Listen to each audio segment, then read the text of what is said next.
యేసుక్రీస్తు పరిశుద్ధ నామమున మిక్కిలి వినయముతో బ్రతుకులాడి అడిగి వేడుకొని పొందుకుంటున్నాం తండ్రి. ఆమేన్. దయచేసి కూర్చున్నాం. అమ్మ అందరూ ఆ ప్రక్కనే కూర్చున్నారు, ఈ ప్రక్కన కూర్చోండి. కొందరు వచ్చి ఈ ప్రక్కన కూర్చోండి. అమ్మ కొందరు వచ్చి ఈ ప్రక్కన కూర్చోండి. రావాలి మీతోనే చెప్పేది. కొంచెం క్రమంగా కూర్చోండి. వేసవి కాలం కనుక ఖాళీగా కూర్చోండి. మంచి గాలి కూడా సౌకర్యవంతంగా ఉంటుంది. సరే, దేవునికి స్తోత్రం చెప్దాం. హల్లెలూయా, హల్లెలూయా. సరే, మందిరము నిర్మించబడి ప్రతిష్ఠించబడిన తర్వాత దేవుని యొక్క మహాకృపను బట్టి ఇవి మొదటి కోరికలు. దేవుని స్తోత్రం.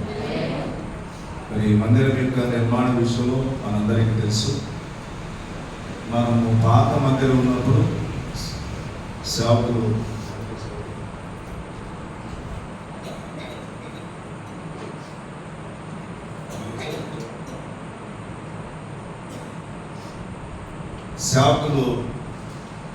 మనోజ్ పరాయ్ గారు మనకు పరిచయస్తులే, కొత్త సేవకులు ఏం కాదు. మన పరిచర్యను ప్రేమించి దేవుని వాక్యం పంచడానికి యాక్చువల్గా వారికి ఉన్న షెడ్యూల్లో ప్రాధాన్యత మనకిచ్చి మన మధ్యకు రావడం అనేది మనం గుర్తించాలి. దేవునికి స్తోత్రం. ఎందుకంటే దేవుడు ఎవరి దశలో వారిని దేవుని పనిలో ఎంత బలంగా వాడుకుంటుండగా దేవుని యొక్క పరిచయంలో వాడబడుతున్న సేవకులు మనము మొదటి రాత్రి వస్తానయ్య గారు నాకు రెండవ రాత్రి కంటే మొదటి రాత్రి అవకాశం ఉందని వారు చెప్పడం జరిగింది. ఆ మేరకు మరి ఈ మొదటి రాత్రి వాక్య సందేశం కొరకు దైవజనులు మనం ఆహ్వానించగా వారు వారితో కలిసి వారి పెద్దగారిని సంఘ సహకారులు పెద్దవారు వారు కూడా రావడం ఎంతో సంతోషం. దేవునికి స్తోత్రం. నేను మళ్ళా చెప్తున్నాను, గత కాలంలో ప్రతి నెల ఆల్ ప్రేయర్ వారి చర్చిలో జరుగుతుంటే అక్కడికి నేను కూడా వెళ్ళేవాడిని. అంటే మేము ఒక ప్రేయర్ టీమ్గా సేవకులు అందరూ కలిసి వారి పరిచయంలోనే మేము కొనసాగిస్తుండేవాడిని. ఆ పరిచయంలో మాకు అప్పటి నుంచి దైవజనులు పరిచయం. మనము మన చిన్న పరిచయం అయినప్పటికీ పరిచయం ప్రేమించి వారు మన మధ్యకు రావడాన్ని బట్టి వారు నేను హృదయపూర్వకంగా వందనాలు తెలియజేస్తూ మరి ఇక విస్తరించి మాట్లాడకుండా దేవుని వాక్యాన్ని దైవజనులు పంచుకోవాల్సింది వారికి సమయం ఇస్తుంది.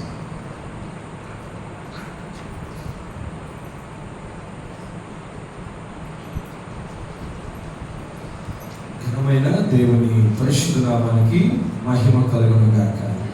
హల్లెలూయా. మన ప్రభువును ప్రియరక్షకుడైన యేసుక్రీస్తు వారి అతి శ్రేష్టమైన నామములో ఇప్పుడు వచ్చిన మీ అందరికీ నా హృదయపూర్వక వందనాలు తెలియజేస్తా ఉన్నాను. నన్ను ప్రేమతో ఆహ్వానించిన దైవజనులు అయ్య గారికి, అలాగే అమ్మగారికి కూడా నా ప్రత్యేకమైన వందనాలు తెలియజేస్తా ఉన్నాను. మరి ఎంతో సుందరంగా చక్కగా నిర్మించబడిన ఈ దేవుని మందిరం చూడగా నాకు చాలా సంతోషమైంది. ఎందుకంటే మునుపున్న మందిరం ఎలా ఉండేదో నేను చూశాను. అప్పుడు దైవజనులు ప్రార్థించి ప్రారంభించిన సందర్భం కూడా తెలుసు. తర్వాత ఇది ప్రతిష్ఠించినప్పుడు అప్డేట్ కూడా పెట్టారు, కానీ అది నేను రాలేకపోయాను. కానీ ఈరోజు ఈ చక్కని ఆలయాన్ని చూడగలిగే ఈ భాగ్యాన్ని ప్రభు అనుగ్రహించారు. చాలా చక్కగా నిర్మించబడింది. విశాలమైనటువంటి చక్కని ప్రాంగణాన్ని దేవుడు మీ అందరికీ అనుగ్రహించారు. దేవునికి మహిమ కలుగును గాక. పిల్లరా, మరి మీరు అందరూ కూడా ప్రార్థించారు, సహకరించారు. దైవజనులు బాధ్యతగా నిలవబడ్డారు. దేవుడు ఒక అందమైన చక్కని మందిరాన్ని నిర్మించుకునే కృపనిచ్చారు. అక్కయ్య అంటాడు కదా, ఈ కడవరి మందిరం యొక్క మహిమ మునుపటి మందిరం యొక్క మహిమను మించును అని సైనికులకు యెహోవా సెలవిచ్చి ఉన్నాడు అంటాడు. నిజమే, మునుపటి మందిర మహిమ కంటే కూడా మరి కడవరి మందిర మహిమ నిజంగా కట్టడాల్లో ఈ కట్టడం నిర్మించుకున్న ఈ కట్టడాన్ని చూస్తే పాత మందిరానికి ఈ మందిరానికి మహిమ పెరిగిందా లేదా, గొప్పతనం వచ్చిందా లేదా, వైభవం ఉంది, ఘనత కనబడుతుంది కదా. అంటే మనం నిర్మించుకున్న నిర్మాణంలో పాతదానికి ఇప్పుడు ఉన్నటువంటి కొత్తదానికి చాలా వ్యత్యాసం ఉంది. ఎంతో మహిమ కనబడుతుంది, మనకి గ్లోరీ, గ్రేట్నెస్ కనబడుతుంది. మనము మునుపు వాడిన వస్తువులకి ఇప్పుడు ఈ తరంలో వాడుతున్న వస్తువులకు కూడా చాలా వ్యత్యాసం ఉంది. మునుపు ల్యాండ్ ఫోన్ ఉంటే గొప్ప, ఒక ఊర్లో ఒక చిన్న ల్యాండ్ ఫోన్ ఉంటే గొప్ప. మనకి అందుబాటులో ఒక డబ్బా ఫోన్ ఉంటే తెలుసా మీకు, కాయిన్ బాక్స్ వేసి ఉంటే గొప్ప. ఇప్పుడు full fledged touch phone, smart phone ఉంటే గొప్ప. అది కామన్ అయిపోయింది. అంటే మనం వాడుతున్న వస్తువుల్లో కూడా చాలా మహిమ మనకు కనబడుతుంది, వాల్యూ చాలా ఇంక్రీజ్ అయింది. అలాగే మనం ధరించుకునే వస్త్రాలు, మనం వాడేటువంటి వస్తువులు అన్నింటిలో కూడా మనం చూస్తే మునుపటి దినాలకి ఇప్పుడు దినాలకి పోల్చుకుంటే వీటిలో కూడా చాలా వ్యత్యాసం కనబడుతుంది.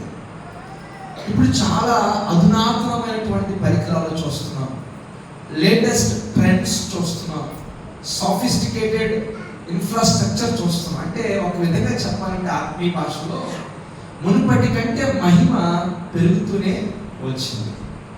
కట్టడాల్లో దేవుని మహిమ అంటే ఈ గొప్ప మహిమ వెలుగు చూస్తున్నాం. వస్తువుల్లోనూ వస్త్రాల్లో కూడా, వాహనాల్లో కూడా గొప్ప మహిమ చూస్తున్నాం. ఇప్పుడు ఏమండి బ్యాటరీ ఎలక్ట్రికల్ వెహికల్స్ వచ్చినాయి, ఈవీ కార్స్ వచ్చేసి, ఈవీ బళ్ళు వచ్చేసింది, ఛార్జింగ్ పెట్టుకొని బండి నడిపేసేటువంటి విధానం వచ్చేసింది. ఆ తర్వాత ఇంకా కొత్త కొత్త టెక్నాలజీ కూడా వచ్చేస్తున్నాయి. మనము వాడుతున్న ఇంటి వస్తువుల్లో కూడా ఎన్నో మార్పులు, ఎంతో మహిమ మనం చూస్తున్నాం. అయితే దీని ముందు చెప్పే మాట ఏంటంటే, మనము అన్నిట్లో గొప్ప మహిమను చూస్తున్నాం. అయితే మనుషుల బ్రతుకులు, మనుషుల వ్యక్తిత్వాలు, మనుషుల స్వభావాలు, మనుషుల ఆత్మీయ జీవితాల్లో కూడా ఏం చూడాలి అని అంటే మహిమ చూడాలి. ఆమేన్, హల్లెలూయా. సాధారణంగా పెద్దలు అంటున్న మాట ఏంటంటే, ఆత్మీయుల పెద్దలు అంటూ ఉంటారు, రే టెక్నాలజీ పెరిగిపోతే విశ్వాసం తగ్గిపోతుందిరా ప్రజల్లోని అంటూ ఉండేవారు. తొలి దినాలు నాకు అలాగ అనిపిస్తూ ఉంటే అలాగ అంటారులే అనుకున్నాను. కానీ సాధారణంగా మనిషి సుఖ సౌఖ్యాలకి, టెక్నాలజీకి, రకరకాలైనటువంటి సౌఖ్యాలకి అలవాటు పడిపోతున్నప్పుడు మనిషి వస్తువుల మీద, వీటి మీద, భౌతికమైన వాటి మీద ఆధారపడిపోతున్నప్పుడు దేవుని మీద విశ్వాసము, ఆధారపడటం కొంత తగ్గిపోతుందనే గమనిస్తూ ఉన్నాం. అయితే ప్రభువు కట్టడాల్లోనే కాదు మహిమ చూపించేది, మన బ్రతుకుల్లో కూడా తన మహిమను కనుపరచాలని ఆయన ఇష్టపడుతున్నాడు. మీకు రెండు విషయాలు చెప్తాను పరిచయంలోనే, నాతో చెప్పండి. కృప వెంబడి కృప అనండి ఒకసారి. రెండవది మహిమ నుండి అధిక మహిమ అనండి. ఓకే, ఇప్పుడు ప్రభువు తన ప్రజలకు కృప వెంబడి కృపనివ్వడానికి ఇష్టపడుతున్నాడు. ఎంతమందికి కావాలి అని అంటే అందరూ పొందుకుంటారు కదా. కృప వెంబడి కృప, ఒక కృప తర్వాత అంటే మనం పరిపూర్ణులు అవ్వే వరకు కూడా ఆయన కృప ఒకసారితో ఆగిపోయేది కాదు. అందుకంటాడు, దావీదుకు చూపిన శాశ్వతమైన కృప నీకు చూపిస్తానన్నాడు. కనుక కృప వెంబడి కృప ఆయన ఇవ్వడానికి సిద్ధంగా ఉన్నాడు. అయితే సంగమా, ఈ కృప దేని కొరకు? నీకెందుకు అధిక కృప ఇవ్వాలి, నీకెందుకు ఎక్కువ కృప ఇవ్వాలి అని అంటే, సాధారణ మన జీవితాలు ఎలా ఉంటాయంటే, ఆదివారం వస్తాం, ప్రభా తప్పైంది, గతంలో కొంచెం పడిపోయాను, పొరపాటు అయింది, అవిధేయత వచ్చింది, క్షమించు ప్రభా, ఈ బాధ తీసుకున్నాను అని పడుగు నాయన సరి చేసుకుంటున్నాం, వెళ్తున్నాం, మళ్ళా ఏదో దాంట్లో పడిపోతున్నాం, మళ్ళా వస్తున్నాం, మళ్ళా అంటే నీకు కృప ఉంది కదా నన్ను మళ్ళా నిలబెట్టే ప్రభా అని ఇక్కడ పడుతూ లేస్తూనే ఉండిపోయి ఇక్కడే ఆగిపోతున్నాం. కానీ ప్రభువు కృప వెంబడి కృపను దానికోసం ఇస్తూనే, దానికి మించి ప్రభు ఆశపడుతున్నాడు తెలుసా, నిన్ను సంఘమును మహిమ నుండి అధిక మహిమలోనికి నడిపించడానికే కృప వెంబడి కృప నీకు ఇస్తున్నాడు. దేవుని దేవునికి మహిమ కలుగును గాక. ఈ రాత్రి ఏర్పరచుకున్నటువంటి కూడికలో పరిశుద్ధాత్మ దేవుడు మీతో మాట్లాడుతున్న మాట ఏంటంటే, మీకు కృప వెంబడి కృప కలుగును గాక.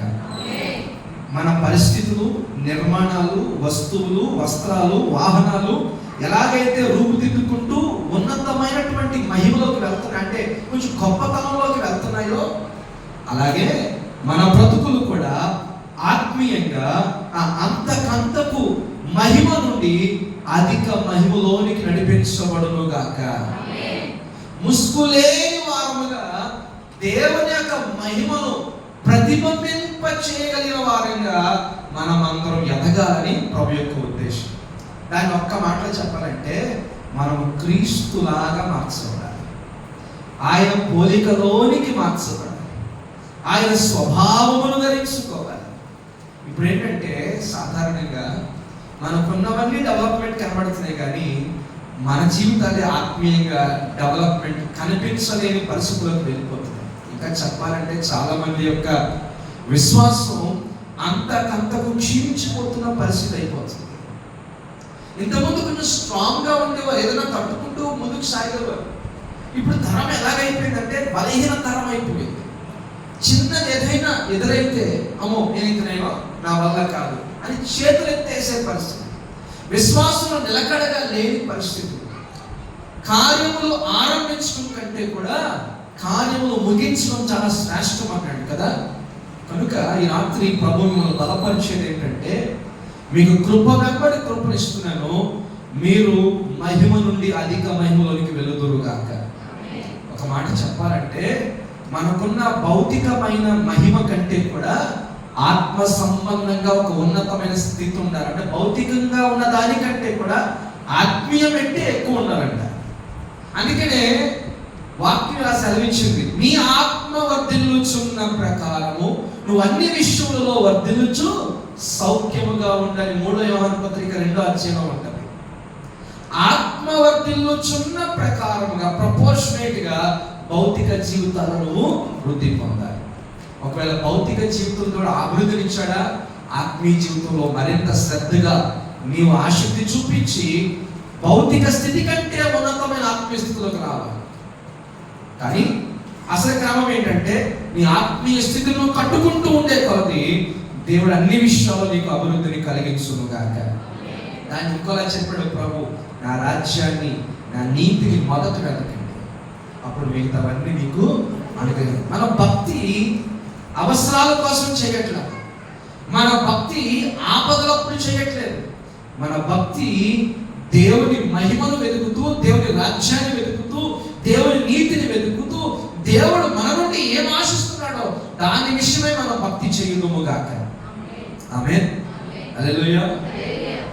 ఒక మాట చెప్పాలంటే, మనం ప్రభువుని ఏర్పరచుకోలేదు, కానీ ప్రభువే మనలను ఏర్పరచుకున్నారు.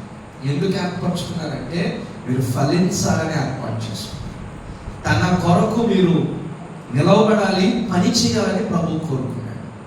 ఈ భూమి ఆయనదే, వెండి ఆయనదే, బంగారం ఆయనదే, 1000 కొండల మీద పశువులన్నీ ఆయనదే, ప్రజలందరూ ఆయన వారు. ఇప్పుడు ఆయన మనల్ని ప్రత్యేకించి కోరుకున్నాడు. ఎక్కడికి అంటే, లోకములో నుండి వేరు చేసి సంఘములోనికి మనల్ని ఆహ్వానించాడు.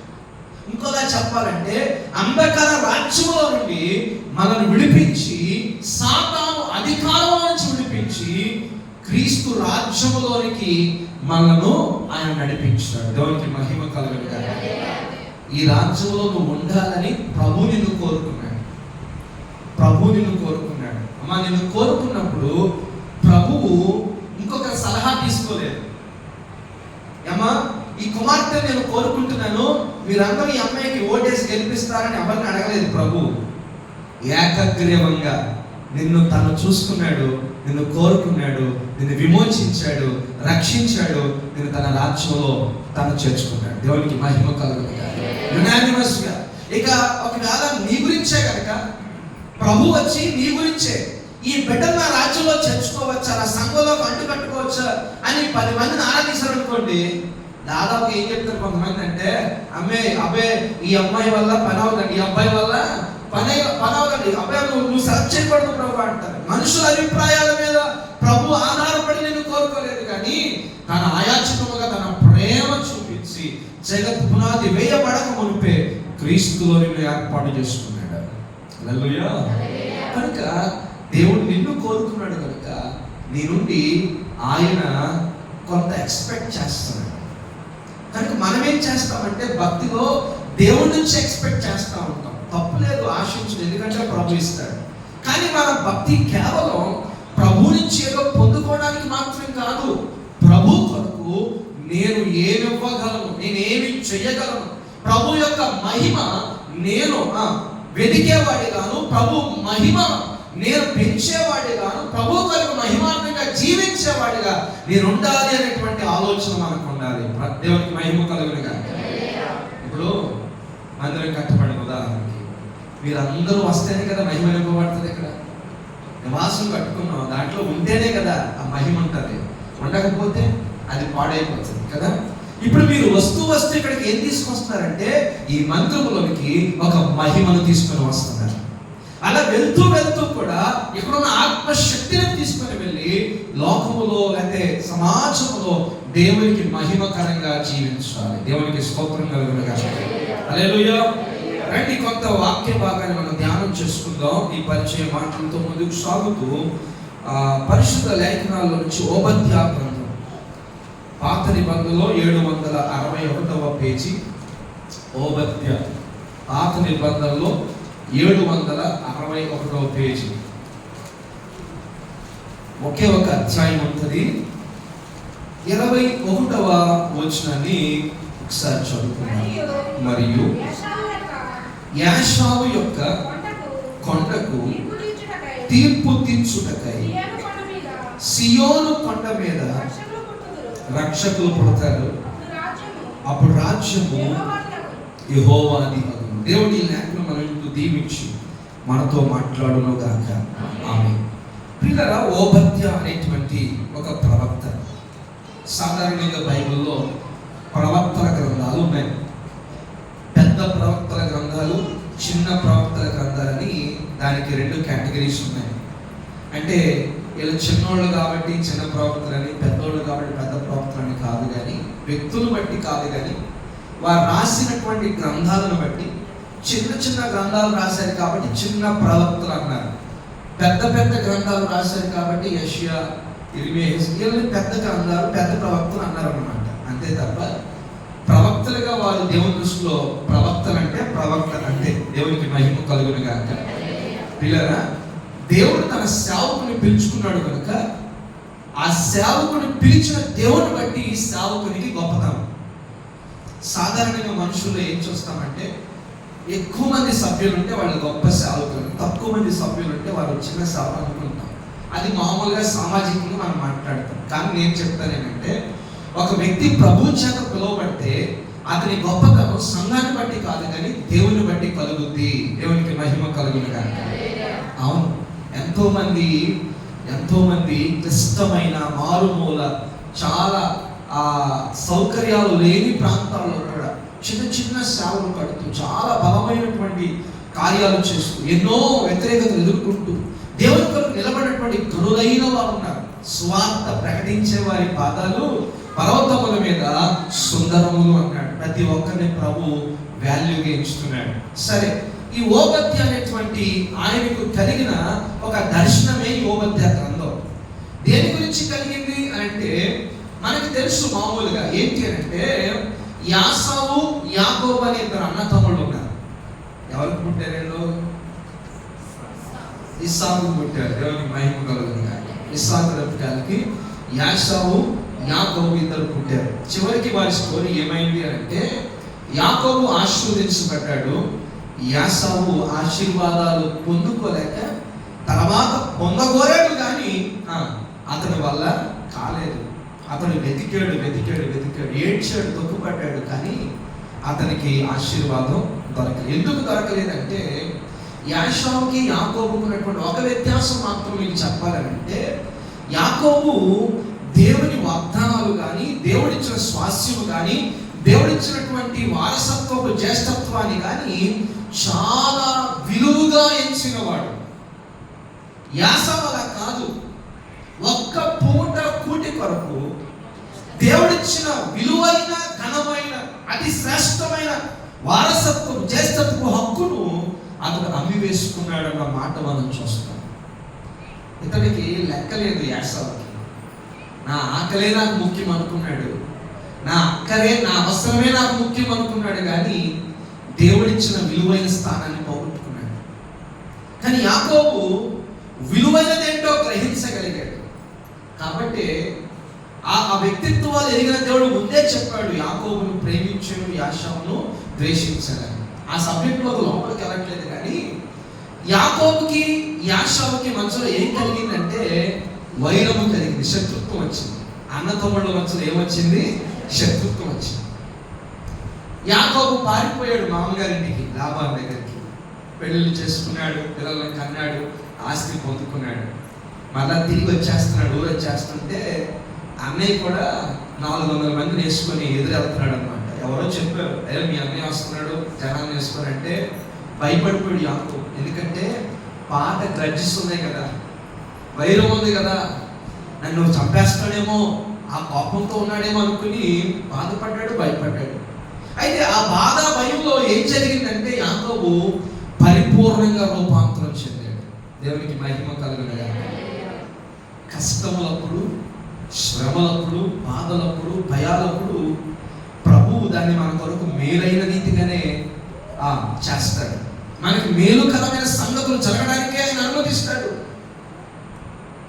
యాకోబు ఒంటరిగా ఎబ్బోగులేదు, మిగిలిపోయి యవన కాలంలో ఉన్నాడండి. యవన కాలం ప్రభువుని పట్టుకున్నాడు, పాదాలు పట్టుకున్నాడు. ప్రభా, నాకు వివాహం అయిపోయింది, పిల్లలు ఉన్నారు, భార్యలు ఉన్నారు, ఇదిగో నాకు సంపద ఉంది, ఆస్తి ఉంది, పశువులు ఉన్నారు, మందలు ఉన్నాయి, పనివారు ఉన్నారు, దాసదాసులు ఉన్నారు, ఇవి నాకు ఆశీర్వాదం అనిపించట్లా.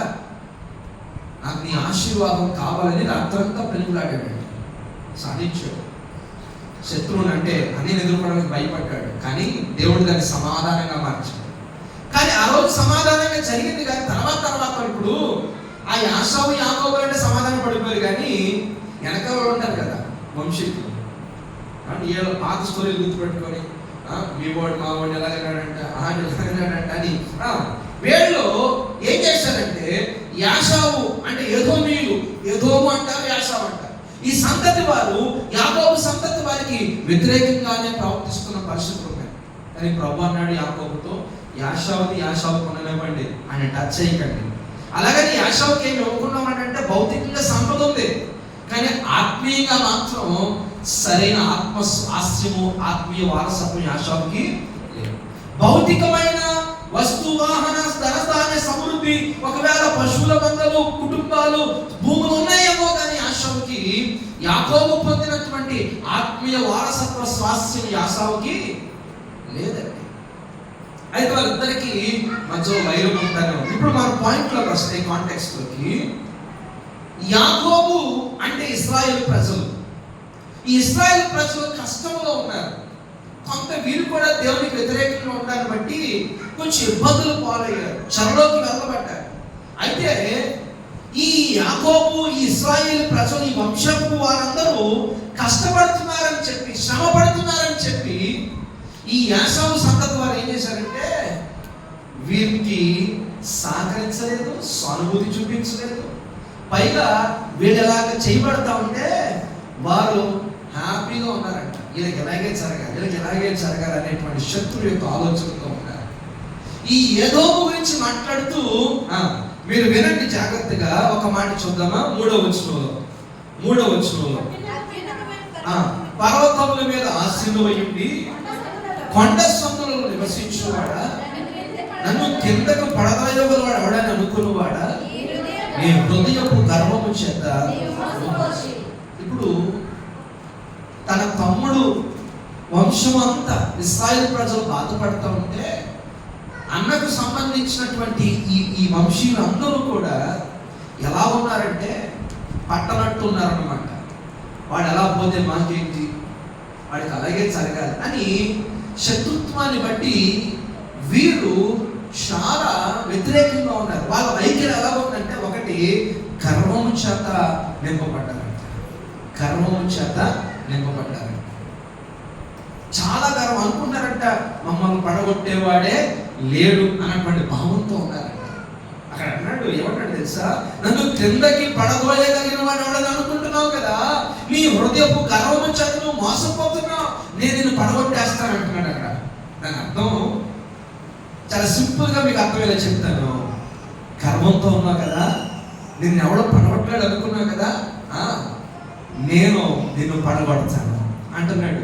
ఆ తర్వాత ఇంకా మనం చూస్తే కనుక 5వ వచనంలో, చోరులే గాని రాత్రి కన్నము వేయవారే కానీ నీ మీదకి వచ్చిన తమకు కావలసినంత మట్టుకు దోచుకుందురుగా.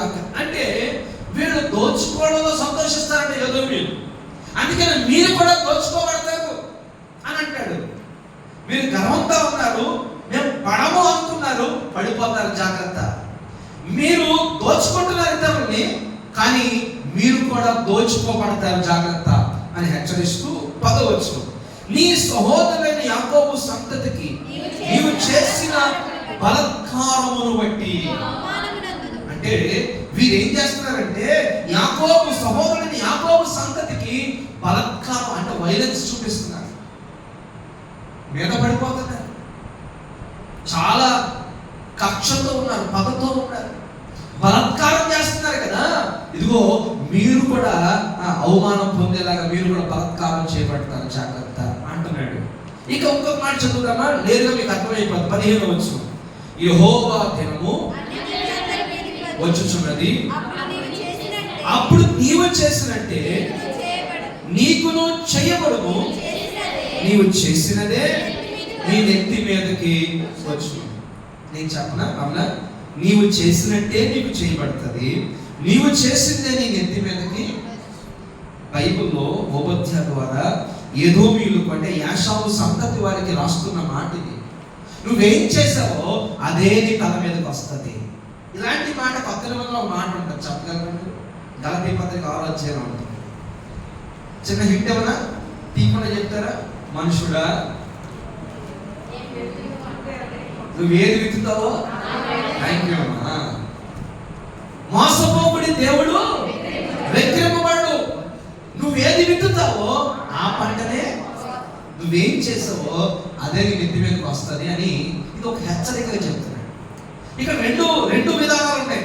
ఒకవేళ నువ్వు మంచి వాటి వరకు విత్తనాలు విత్తితే మంచి పంటను కోస్తావు, చెడ్డ వాటి విషయమై విత్తనాలు విత్తితే చెడ్డ పంటనే కోస్తావు. నువ్వేమి విత్తుతావో దాన్నే కోస్తావు. అంటే నువ్వు ఎలా వ్యవహరిస్తున్నావో అలా నీకు కూడా జరుగుతుంది. కొంతమంది అంటారు కదా, give respect and take respect అంటే నువ్వు మర్యాద ఇస్తే నీకు కూడా మర్యాద ఇస్తామంటారు కదా. నిజమే. బైబిల్లో కూడా ప్రభు చెప్తున్న వ్యక్తిత్వాల గురించి మాట్లాడుతున్నాడు. భక్తి ఎంతైనా చేయొచ్చు, కానీ ఆ భక్తి యొక్క సారము మన వ్యక్తిత్వంలో కనబడాలి. సమాజంలో మీరు గమనించండి, క్రైస్తవులే బైబిల్ చదువుతాం, కానీ సమాజము క్రైస్తవులు చదువుతుంది, బైబిల్ చదవదు. లోకం పరిశుద్ధ గ్రంథాన్ని చదవదు. లోకం ఎక్కువ శాతం 99% మనల్ని చదువుతుంది, క్రైస్తవులు చదువుతుంది.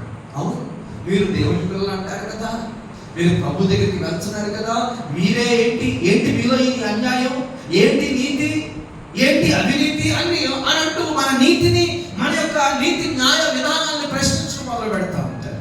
గమనించండి దేవుని బిడ్డలారా, నువ్వు ఏది విత్తుతావో అదే కోస్తావు అంటున్నాడు. నీవు చేసినట్టే నీకు కూడా చేయబడుతుంది, నీవు చేసిందే నీ నెత్తి మీదకి.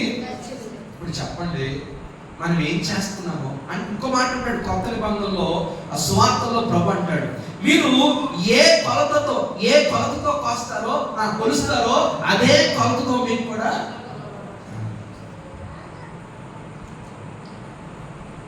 అదే కొలతతో. ఒక పాల వ్యాపారం ఉన్నాడు ఒక చిన్న కుగ్రామంలో. అతడు కొంచెం టౌన్కి వచ్చి అందరికీ పాలు పోయడం, అవసరమైతే నెయ్యి, పెరుగు ఇలాగా సరఫరా చేస్తూ ఉంటాడు. ఒక రోజున తన పని అయిపోయిన తర్వాత కిరాణా కొట్టుకు వెళ్ళి తనకి మంచి నూనె కావాలని మంచి నూనె కొనుక్కుంటున్నాడు. 1 కేజీ మంచి నూనె ఇవ్వండి అన్నాడు. ఏమయ్యా, నువ్వు ప్రతిరోజు పాలు, పెరుగు, నెయ్యి తీసుకొస్తా ఉంటావు కదా, నాకు కూడా ఒక కేజీ నెయ్యి తీసుకొస్తావా ఈసారి వచ్చినప్పుడు, అప్పుడప్పుడు అయిపోయినప్పుడు తీసుకొస్తా ఉండు అని అన్నాడంట. అలాగేనండి షౌకర్ గారు, నాకు కేజీ మంచుకుని ఇవ్వండి అని చెప్పి తీసుకొని వెళ్ళిపోయాడు. మరుసటి రోజు వచ్చినప్పుడు కేజీ నెయ్యి ప్యాక్ చేసి కవర్లో కట్టి తీసుకొచ్చి షావుకారికి ఇచ్చాడు అనమాట. అలాగే 2-3 సార్లు జరుగుతూ ఉంటే ఈ షావుకారు ఒక రోజున ఏంటి నెయ్యి కొంచెం తక్కువగా అనిపిస్తుందని చెప్పి చూస్తే కేజీ కన్నా తక్కువ ఉందంట. నెయ్యి చూస్తే కేజీ కన్నా తక్కువ వస్తుందంట. ఇక ఒక రోజున ఈ పాలు పోసే వ్యక్తి ఎప్పుడు వస్తాడని కొంచెం కోపంతో మండిపడితే ఎదురు చూస్తున్నాడంట. ఒకరోజు 2-3 రోజులు కనిపించలేదు, 3వసారి మనకి కనిపించి వచ్చాడు. అయ్యా నాకు మంచిగా ఇవ్వండి అని అన్నాడు. అరే నువ్వేంటి కేజీ నెయ్యి అంటే నువ్వు నన్ను మోసం చేస్తావా, నీ పని చెప్తున్నావు అసలు అని చాలా ఇంకా తిడుతున్నాడంట, కోప్పడుతున్నాడంట. నువ్వు మోసం చేస్తూ నాకు అంత డబ్బు తిరిగి కట్టు అని చాలా దబాయిస్తాడంట. అయ్యా ఒక మాట చెప్తానని ఆ పాలు పోసి ఆయన అన్నాడంట, నా ఇంట్లో తూచుకునేటువంటి కేజీ రాయి కానీ తక్కిడి కానీ ఆ వెయింగ్ బ్యాలెన్స్ కానీ లేదయ్యా. నేను ఏం చేస్తానంటే, మీరు నాకు కేజీ మంచిగా ఇస్తారు కదా, అది తీసుకెళ్ళి ఒక పక్కన ఒక చిన్న తక్కిడిలో వేసి ఈ పక్కన నెయ్యిని కొలిచి నీకు ఇస్తున్నానయ్యా. నా దగ్గర కేజీ రాయలేదు, ఆ తక్కిడిలో ఒక పక్కన మీరు ఇచ్చిన కేజీ మంచుని వేస్తే అది కేజీ మంచునే కదా, కేజీ రాయితో సమానం అని చెప్పి ఆ కేజీ మంచును ఒక పక్కన పెట్టి ఇటు నేను నెయ్యి తూచి నీకు తీసుకొస్తున్నాను అన్నాడంట. ఇంతకీ ఏం జరిగింది అని అంటే, పాలతన ఈ షావుకారిని మోసం చేయడం కాదు, ఈ షావుకారే పాలతని మోసం చేస్తున్నాడు. అంటే కేజీ కంటే తక్కువ తూచి ఆ మనుషులను ఇవ్వడం ఇతన్ని మోసం చేస్తూ, పైగా ఏమన్నాడు తెలుసా, నువ్వు నన్ను మోసం చేసుకుని డబ్బులు కట్టాలన్నాడు. ఇప్పుడు చెప్పండి, ఇతను విత్తింది ఇతనికే తిరిగి, అవునా? ఇప్పుడు ఎవడు మోసగాడో బయటపడ్డాడు. నిజమే, చాలాసార్లు మనుషులు ఏదేదో లాభం పొందుకుందాం, స్వలాభం పొందుకుందాం, స్వార్థంతో ఆలోచించడం, రకరకాలైన పరిస్థితులు కనబడుతూ ఉంటాయి. కానీ ప్రభు అంటున్నాడు, నీవు చేసిందే నీ తల మీదకి వస్తుంది ఏదో అని అంటూ అతన్ని హెచ్చరిస్తూ మరొక ప్రక్కన యాకోబు సంతతి వారి విషయమై ఒక శ్రేష్టమైన విషయాలు పలుకుతున్నాడు. అది కూడా చూద్దామా? చదవండి ఒకసారి 17వ వచనం చదవండి. అయితే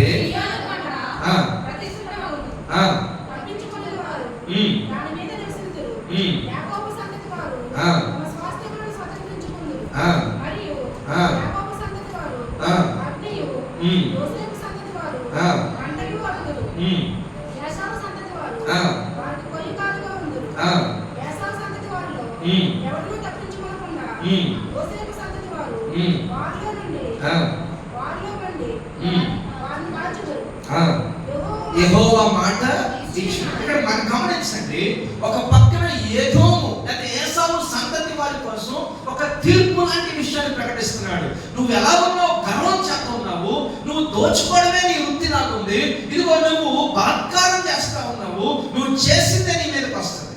ఏమంటాడు తెలుసా, నువ్వు పడననుకున్నావు, నువ్వు పడిపోతావు. నువ్వు అందరినీ దోచుకుంటున్నావు కదా, నువ్వు కూడా దోచుకోబడతావు. నువ్వు అందరి మీద వైలెన్స్ చూపిస్తున్నావు, బలాత్కారం చేస్తున్నావు కదా, నీవు కూడా బలాత్కారం చేయబడతావు అని అంటూ నీవు చేసిందే నీ మీదకి వస్తుంది. అయితే గుర్తుపెట్టుకో, సియోను కొండ ప్రతిష్టమైపోతుంది అన్నాడు. చూడు, సియోను కొండ ప్రతిష్ఠితమగును అంటే యాకోబు సంతతి వారి గురించి మాట్లాడుతూ అంటున్నాడు, దేవుని పిల్లల యొక్క ఆ యొక్క కొండ ప్రతిష్టమగుతుంది. దేవునికి మహిమ కలుగును గాక.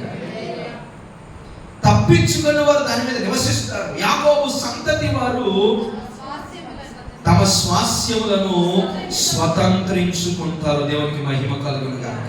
చేతులెత్తి స్తోత్రం చెబుదామా? దేవుని కొరకు నిలబడుతున్న దేవుని జనాంగం ఉన్నారు.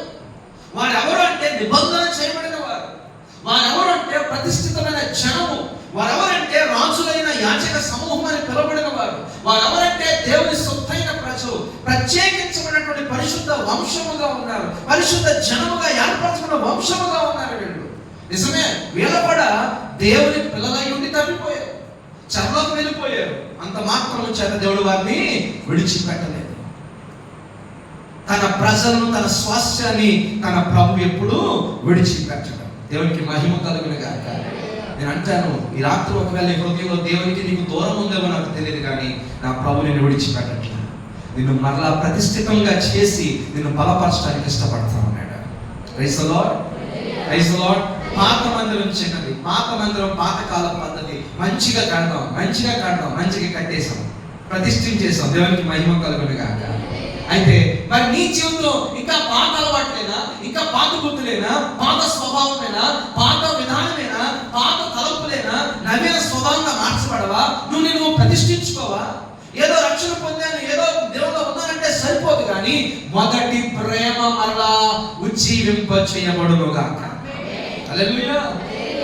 ఆ మొదటి ప్రేమ మరలా మనం కలిగిన వారమై పునర్ప్రతిష్ఠించబడుదుము గాక. హల్లెలూయా. 120 సంవత్సరాల కిందట అమెరికా దేశపు అజూషా అనేటువంటి ఒక వీధిలో దేవుని పిల్లలైన వారు ప్రార్థన చేసుకుంటూ ప్రారంభిస్తే అది ఒక గొప్ప ఉజ్జీవపు జ్వాలగా మంటగా చెలరేగి పిల్లల అది అనేక దినములు ఆ ప్రార్థన కొనసాగింది.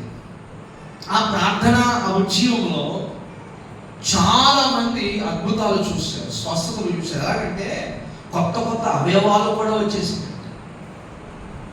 గర్భసంచి లేని వారి గర్భసంచి అంటే అవయవాలు కూడా నూతనంగా సృష్టించబడ్డాయంట. అలాంటి గొప్ప ఉజ్జీవాన్ని చూశారు. ఇప్పుడు అయితే 120 సంవత్సరాలు అయిపోతుంది. అయితే ఇప్పుడు వాళ్ళు ఏం చేస్తున్నారంటే, అమెరికా దేశం పరిస్థితులు చూసి మనం భౌతికంగా ఎదిగిపోయాం, కానీ మన నైతిక విలువలు పడిపోయినాయి, ఆత్మీయ విలువలు పడిపోయినాయి, మనమందరం ప్రభుకి దూరంగా ఉన్నాం అని వాళ్ళు ఏం చేస్తారు తెలుసా? ఈ రేపు నుంచి అనుకుంటా 250 గంటలు ప్రార్థన చేసి, 250 అంటే 10 దినాలు అన్నమాట, ఇంచుమించుగా ప్రార్థన చేసి వారు అనుకుంటున్నాడు ఏంటంటే, అమెరికాని ప్రభు కోసం పునర్ప్రతిష్ఠించుకుందాము, మరలా మనము దేవునికి పునర్ప్రతిష్ఠించుకుందాము. మనము చాలా దూరం అయిపోయాం, దూరం వెళ్ళిపోయాం, నైతిక విలువలు పడిపోయినాయి, ఆత్మీయ విలువలు పడిపోయినాయి, విశ్వాసాన్ని విడిచిపెట్టేసిన వారంగా ఉన్నాం, లోక పద్ధతులు మనం అనుసరిస్తున్నటువంటి పరిస్థితుల్లో మనం ఉన్నాం. దేవుని పిల్లలారా గమనించండి, వాళ్ళు పునర్ప్రతిష్ఠించుకోవడానికి ఈ మేదల్లోనే వాళ్ళు మళ్ళా ప్రార్థనలు సలుపుతూ మొదలు పెట్టారు. దేవునికి స్తోత్రం కలుగును గాక. ఈరోజు ఈ కుడికలు ఉదయకాలం చిన్నపిల్లలకి అనుకుంటున్నారు, కానీ యవనస్తులు ఉన్నారు, పెద్దలు ఉన్నారు. నేను చెప్తున్నాను, ఇంకా ప్రతిష్ఠించుకోలేని వారు ఉంటే ప్రభు వాగ్దానంగా చెప్తున్నాడు, మీరు నిబంధనలో ఉన్న ప్రజలు కనుక, ఆల్రెడీ ప్రభు కుటుంబంలో ఉన్న ప్రజలు కనుక మీరు ప్రతిష్ఠితమవుతారు ఖచ్చితంగా. కాబట్టి మిమ్మల్ని మీరు అప్పగించుకోండి, దేవుని నామంలో ప్రతిష్ఠ చేసుకోండి. ఒకవేళ దూరంగా ఉన్నారా, పునర్ప్రతిష్ఠ చేసుకోండి. సంఘములో మహిమ ఎవరో తెలుసా? ఆయన ప్రజలే దేవునికి మహిమ. Praise the lord. సంఘములో బలవంతులు ఎవరో తెలుసా? బలవంతుని చేతులు మానవులుగా ఉండవలసిన యవనస్తులే. Praise the lord. సంఘములో స్తుతుల మూలముగా దుర్గం స్థాపించడం ఎవరో తెలుసా? చంటి పిల్లలు బాలుల యొక్క స్తుతుల మూలముగా దేవుడు ఒక దుర్గాన్ని స్థాపిస్తాడంట. హల్లెలూయా. ఫరో అంటాడు మోషేతో, రే పురుషులు ఎదురంటారా, పురుషులు ఎదురండి, ఓకే పెద్ద ఉత్సవం అంటున్నారు, మీరు పనులు మానేసుకొని మీరు దేవుడిని ఆరాధనకు వెళ్దాం అనుకుంటారా, మీరు పురుషులు మాత్రం వెళ్ళండి అన్నాడు. అలాగైతే కుదరదు, మా కుటుంబాలు వెళ్ళాలి. తర్వాత మీ కుటుంబాలు వెళ్ళండి, మీ పశువుని మందలన్నీ ఉంచేయండి, మీరు మాత్రం వెళ్ళొచ్చేయండి అన్నాడు. మోషే అంటాడు, మా దేవుడు ఎప్పుడు బలి అర్పణ కోరతాడో తెలియదు, ఇలా కోరగానే మా బలులు మా పశువుల్ని అర్పించాలి, కాబట్టి ఒక డెక్క కూడా విడిచిపెట్టడానికి వీల్లేదు, మేము అందరం ప్రయాణమే దేవునికి ఉత్సవం చేసుకుంటాం, మళ్ళీ వస్తాం అని చెప్పాడు. దాని అర్థం ఏంటంటే, దేవుని సంఘంలోనికి ఎవరో ఒకళ్ళు ఇద్దరు వెళ్తే సరిపోదు. కుటుంబంలో పెద్దవాడు మొదలుకొని అవసరమైతే అంటారు కదా, అక్కడ మోషే సందర్భం అయితే పశువుల మందలు. ఎందుకంటే ప్రభు ఒకవేళ బలి కోరితే, అర్పణ కోరితే, మేము మా బలి పశువులను ఏం చేయాలి? అర్పించాలి. అంటే దాని అర్థం ఏంటంటే, మనము దేవునికి అర్పించవలసిన వాటిని పట్టుకొని అందరూ కలిసి దేవుని ఆరాధించుకోవడానికి, మహిమ నింపడానికి ఇక్కడికి రావాలన్నమాట. దేవునికి స్తోత్రం కలుగును గాక. కనుక ఈ రాత్రి మనం ఏం చేయాలంటే మిమ్మల్ని మీరు ప్రతిష్ఠించుకోవాలి. Praise the lord. దాని ఇంకోలా చెప్పనా, మిమ్మల్ని మీరు పరిశుద్ధపరచుకోవాలి. అప్పుడు ప్రభు ఇంకా అద్భుత కార్యాలు మీ జీవితాల్లో చేయబోతున్నాడు. పిల్లరా, దేవుని యొక్క ఉన్నతమైన ఉద్దేశం తెలుసా? మనల్ని మహిమగా మార్చడానికి ఇష్టపడుతున్నాడు. మహిమను విడచి మహిలోకి దిగి వచ్చి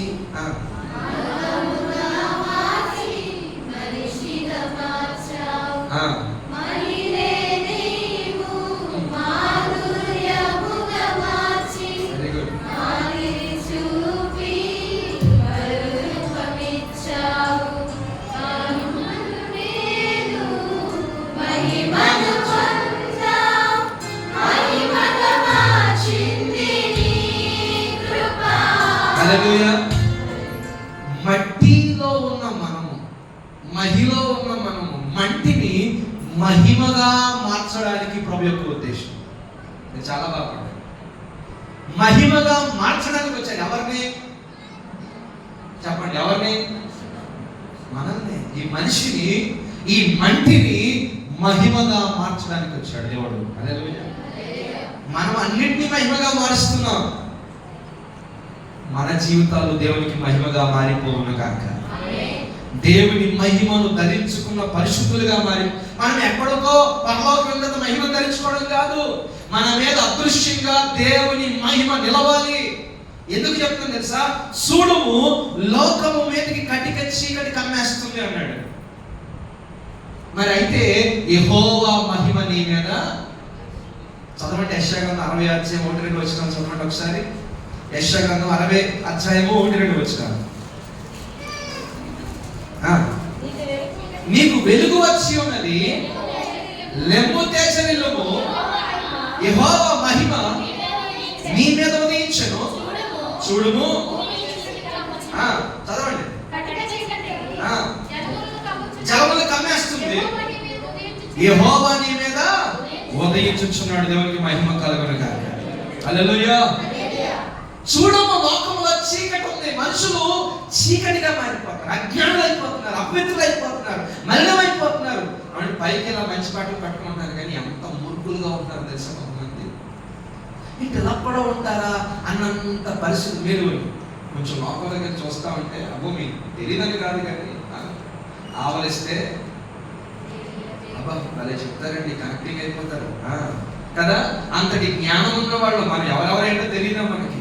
మనుషులు పైకి ఆ భక్తి కలిగిన వారిగానే ఉంటున్నారు, కానీ నిజమైన దేవుని శక్తి లేదు, కానీ అపవాది శక్తి చేత నడిపించబడుతున్న వైద్యం కనబడతా ఉంది. లోకంలో పరిస్థితులు అంతకంత అధ్వానంగా మారిపోతాయి.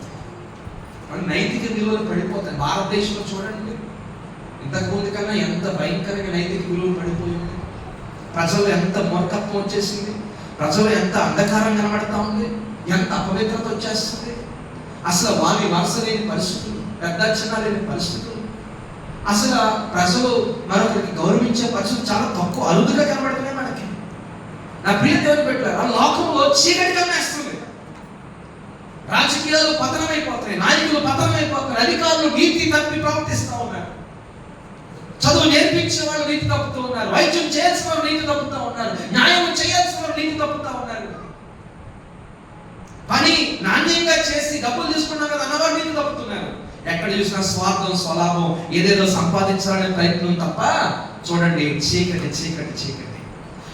ఈ స్థలం మనకి భద్రతగా ఉంటుంది, ఈ స్థలం మనకి క్షేమం అని ఒక స్థలం నుంచి చెప్పలేము మన లోకంలో. అలాంటి భయంకరమైన పరిస్థితి చీకటి కమ్మేస్తుంది. వ్యవస్థలు పాడైపోతున్నాయి పిల్లరా, కుటుంబ విలువలు కూడా పాడైపోతున్నాయి. సంఘానికి వచ్చేవాళ్ళే పిల్లరా, ఇంట్లో అత్త, కోడలు, మామగారు, అల్లుడు, అన్నయ్య, తమ్ముడు, అక్క, అసలు ఏమీ లేదండి. అసలు డబ్బు అనేది వస్తే ఇంకా అది కూడా లేని పరిస్థితి. సంఘంలో కూడా అంతే, డబ్బు అనేది వస్తే ఇంకా అది కూడా అసలు చూడము లోకంలో చీకటి కమ్మేస్తుంది. అయితే ప్రభు యొక్క మంచి వాగ్దానం లేకపోతే మంచి వర్తమానం ఏంటంటే, నీ మీద యెహోవా మహిమ ఉదయిస్తుంది. సంగమా, లోకానికి వెలుగు ఎవరో తెలుసా? చెప్పండి, ఎవరు? ఎవరు? అక్కడ వరకు ఆగిపోయాడు. నేను లోకమునకు వెలుగై ఉన్నానని యేసే చెప్పారు, అవునా కదా? ఓకేనా? స్తోత్రం చెప్పండి. అదే ఆ మాటతోనే ఇంకో మాట అన్నాడు, మీరు లోకంలోకి వెలుగై ఉన్నారన్నాడు. అన్నాడా లేదా? మత్తయి 5:5 చదువుతారది, చదివేంటి మీరు డౌట్ చదువుతారు నా వెంట. 5:14 చదవండి. ఎవరు ఆగిపోయిందమ్మా? ఎవరు? మనం కాదా? మన గురించి కదా ప్రభు మాట్లాడుతుంది. ప్రభు I am the light of the world, నేను లోకమునకు వెలుగు, జీవపు వెలుగునై ఉన్నానని యోహాను సువార్తలో రాస్తా ఉంటాడు, చెప్తా ఉంటాడు. I am the light of the world, light of the world you came from heaven to the earth అని చెప్పి పాడుకోవడం ఇంగ్లీష్ సాంగ్, మంచి సాంగ్ అది. దేవుడు వెలుగు. అయితే ఈ గొప్ప వ్యక్తి, ఈ గొప్ప మనసు ఉన్నటువంటి మహారాజు ఏమంటాడు తెలుసా? నేను మాత్రమే లోకానికి వెలుగు కాదు, మిమ్మల్ని కూడా నేను లోకానికి వెలుగుగా చేస్తున్నాను. చాలా మంది ఏంటంటే ఆయన మాత్రం లోకానికి వెలుగుకొని మిగతా అందరినీ ఆయన వెనకాల తెప్పించుకుంటారు. కానీ యేసయ్య విధానం అది కాదు. యేసయ్య నీతిమంతుడైతే మిమ్మల్ని అందరూ నీతిమంతులుగా చేసేస్తాడు. యేసయ్య పరిశుద్ధుడైతే మిమ్మల్ని అందరినీ పవిత్రపరిచి పరిశుద్ధులుగా చేసేస్తాడు. యేసయ్య వెలుగైతే మిమ్మల్ని అందరినీ వెలుగుగా మార్చేస్తాడు. యేసయ్యలో నిజమైన నిత్య జీవం ఉంటే మీకు అందరికీ కూడా ఏం చేస్తాడు? అది యేసయ్య యొక్క విధానం, పాలసీ, నాయకత్వం. దేవునికి మహిమ కలుగును గాక. యేసయ్య అందుకన్నాడు శిష్యులు చూసి, మీరు నాకు దాసులు కాదు, మీరు నాకు స్నేహితులు అన్నాడు. ఒకసారి లోక నాయకుడికి క్రీస్తు నాయకత్వానికి ఒకసారి వ్యత్యాసం గమనించండి. క్రీస్తు తనతో పాటు మనల్ని కూర్చుండా పెట్టుకోవాలని ఆశపడతా ఉన్నాడు. స్తోత్రం కలుగును గాక. ఇప్పుడు చెప్పండి, లోకానికి వెలుగెవరు? మనమే. సంఘమే లోకానికి దీపస్తంభం అన్నాడు సంఘాన్ని. ఇప్పుడు లోకంలో చీకటి ఉంది, మనము వెలుగును అంటాడు కదా, అంధకారమందు జీవవాక్యాన్ని పట్టుకుని జ్యోతుల వలె ప్రకాశించాలి. చదువుతారా మాట కూడా? ఫిలిప్పీయులకు రాసిన పత్రిక 2వ అధ్యాయంలోకి రండి. ఫిలిప్పీయులకు రాసిన పత్రిక 2వ అధ్యాయంలో 16వ వచనాన్ని చదువుదాం. అట్టి జనము మధ్యను మీరు జీవవాక్యమును చేతపట్టుకుని లోకమందు జ్యోతుల వలె కనబడుచున్నారు. దేవునికి స్తోత్రం కలుగును గాక. ఆ పైన రాస్తూ అంటాడు, యేసయ్య మన కొరకు ఎంత తగ్గించుకున్నాడు, ఎంత శ్రమపడ్డాడు, శిలువ మరణం పొందినంతగా తను తాను తగ్గించుకుని రిక్తునిగా చేసుకోవాలని చెప్పి, ఆయన నామం పైకెత్తబడిందని చెప్పి మీరు రక్షణ పొందుకున్నారు కదా. నేను మీ ఎదుట ఉన్నప్పుడే కాదు, భయము వణుకు, నేను మీతో లేనప్పుడు కూడా మీరు ప్రభువారై ఉన్నారు కనుక రక్షణ భయముతో వణుకుతోనూ అంటే దాని అర్థం చెప్పనా, మీరు ప్రతిష్ఠించుకున్నారు దేవుని కోసం. దేవుడు మిమ్మల్ని కోరుకున్నాడు కదా, మీరు దేవుని యొక్క భయభక్తులు కలిగి జీవించండి. లోకంలో ఉన్న నోర్లు ఎలా మూయాలో తెలుసా? మీ యోగ్య ప్రవర్తన చూసి వారి నోర్లు మూయబడాలి. ఆ నోరు మూయడానికి మన నోరు ఎత్తకూడదంట. ఒక్కొక్కసారి అవసరమైతే మూర్ఖునికి ఆ మూర్ఖత్వానికి తగినట్టుగా సమాధానం చెప్పు అన్నాడు. కానీ ఇక్కడ కొత్త నిబంధనలోకి వచ్చినట్టు అంటాడు, వాడి యొక్క ఆ మాటలు నోరు ముయించబడాలి అంటే మీ ప్రవర్తన, యోగ్యమైన ప్రవర్తనే ఆ విరోధుల నోరు ముయిస్తుంది అని చెప్తూ ఆ సందర్భాన్ని బట్టి మాట్లాడుతూ, మీరు ఎలా ఉన్నారు తెలుసా? అంధకారంలో జీవవాక్యాన్ని పట్టుకొని జ్యోతుల వలె ఉన్నారు అన్నాడు. స్తోత్రం కలుగును గాక. అందుకని నీ మీద ఏం ప్రకాశిస్తుందంటే దేవుని వెలుగు, మహిమ ప్రకాశిస్తుంది.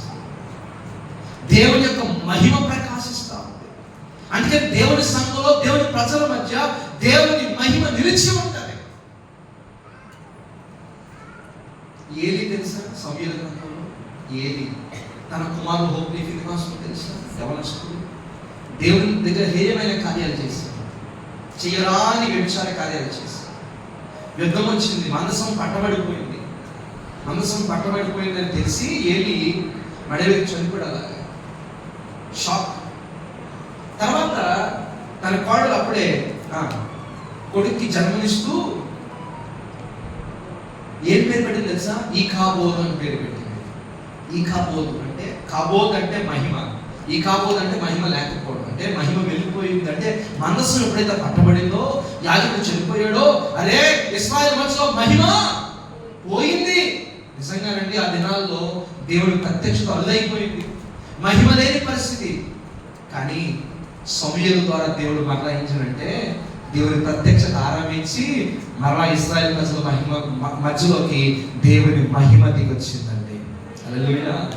ఈరోజు మన సంఘములలో అధిక మహిమ నిలిచి ఉండును గాక. నీ కుటుంబంలో అధిక మహిమ నిలిచి ఉండును గాక. నీ తల మీద దేవుని మహిమ ప్రకాశించును గాక. ఈ మహిమ ప్రకాశం అడ్డగిస్తున్నటువంటి యుగ సంబంధమైన దేవతలు దేవుని సంహరించి అన్యజనుల మనోనేత్రాలు తెరవ చేయును గాక. నీ మీద ఉన్న మహిమ లోకం చూడాలి. అందుకని మీరు వెలుగై ఉన్నారు అంటున్నాడు. ఎదోము గురించి తీర్పు చెప్పి యాకోబు సంతతి వారి గురించి మాట్లాడుతూ సియోను కొండ ప్రతిష్ఠితమగును అంటున్నాడు. హల్లెలూయా. ఆయన అందుకంటే దేవుడు ఏర్పరిచిన కొండను మీరు ఎలా వారచూపులు చేస్తున్నారు, ఏంటి జలసి మీరు ఫీల్ అవుతున్నారు?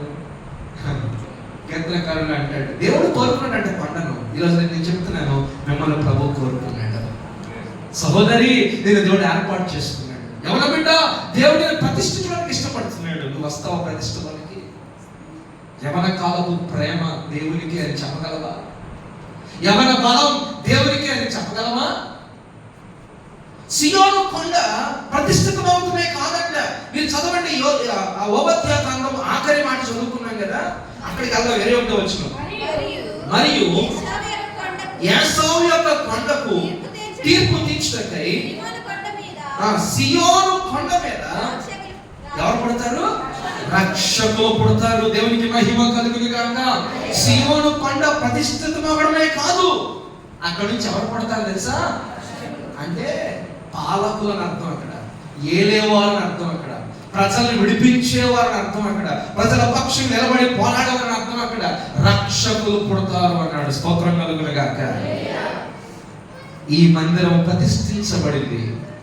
మందిరం మాత్రమే కాదు, దేవుని పిల్లలారా, ప్రభునందు ప్రియులారా, మీరు, మీ కుటుంబాలు, మీ పిల్లలు, యవన బిడ్డలు అందరూ కూడా దేవునికి ప్రతిష్ఠితమైన వారని నేను తెలియజేస్తా ఉన్నాను. మీరు అంగీకరిస్తారా? మీరు అంగీకరిస్తారా? కొంతమంది తల్లిదండ్రులు అంటారు, నాన్న నీ కోసం నేను ఎంత ప్రార్థన చేసింది తెలుసారా? నాకు పిల్లలు పుట్టలేనప్పుడు ప్రభుని అడిగితే ప్రభు ఒక వాగ్దానం ఇచ్చి అయ్యగారు సంఘం ప్రార్థన చేస్తే దేవుడు నాకు ఇచ్చాడు.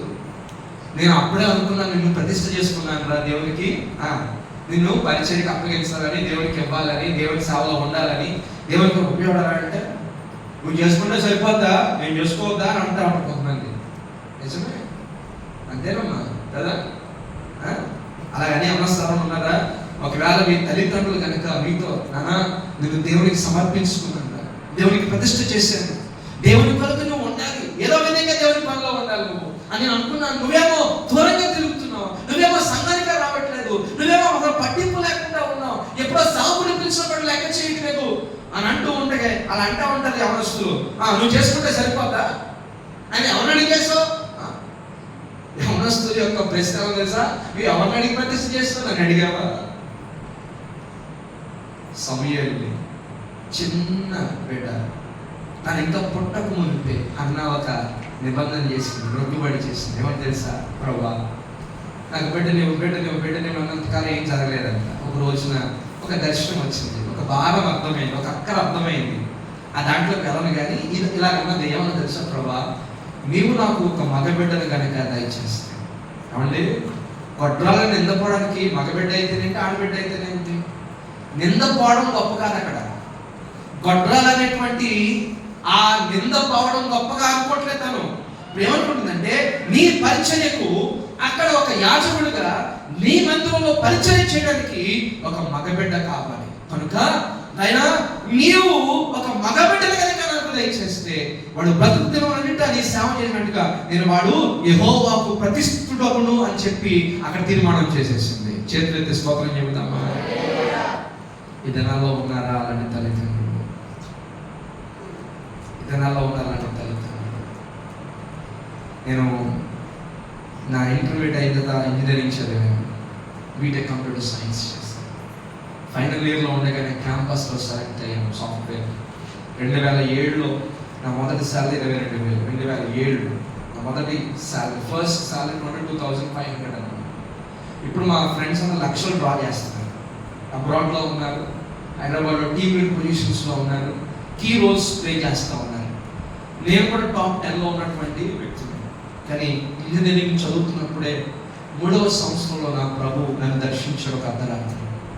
నేను గర్భములో రూపింపబడకముందు నేను ఎదిగితున్నాను, బయలు పడకముందు నేను ప్రతిష్ఠించుతున్నాను, జనములకు ప్రవక్తగా నియమించుతున్నాను. అది నాకు పిలుపు ఉండగా ఫైనల్ ఇయర్లో క్యాంపస్లో సెలెక్ట్ అయిపోవాలి, ఉన్నతంగా వెళ్ళిపోవాలని ప్రయత్నాలు చేస్తుంటే 4 కంపెనీలో ఫెయిల్ అయిపోయాను.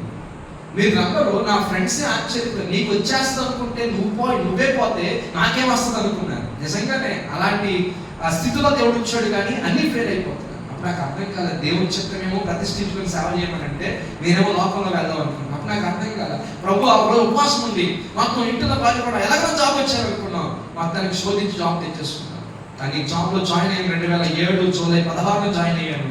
ఆగస్ట్ 2కి 15 రోజులు అవుతుంది. మొదటి 15 రోజులు శాలరీ వచ్చింది. అదే రోజు ఆగస్ట్ 2 నా పుట్టినరోజు. కానీ అదే రోజు మా తండ్రి హార్ట్ ప్రాబ్లం వల్ల మరణించారు. నా పుట్టినరోజు రోజుగానే అదే దినము ఫస్ట్ శాలరీ వచ్చింది. సంతోషం లేదు, అది దేవునికి అని ప్రతిష్ఠించుకున్నాను.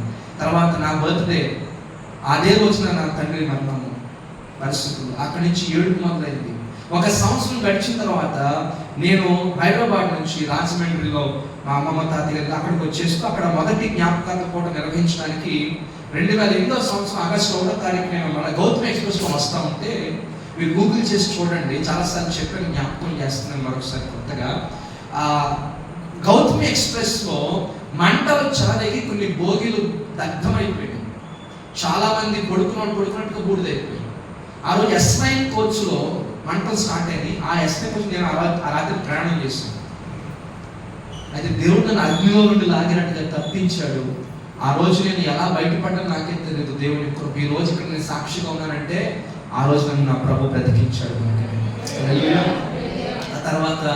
ఆ తర్వాత జ్ఞాపకార్థం కూర్చొని దైవజనుడు మాట్లాడుతున్నాడు, అయ్యా ఈరోజు తండ్రి మరణ దినం, ఈరోజు కుమారుని యొక్క జన్మదినం. అయితే మా నాన్నగారు సెంట్రల్ గవర్నమెంట్ RMSలో వర్క్ చేస్తూ పాస్టల్ డిపార్ట్మెంట్లో ప్యానల్గా 8 సంవత్సరాలు సేవ చేశారు అనమాట. ఒక సహవాసం తరపున సేవ చేశారు. 200 మంది సంఘాన్ని కట్టారు.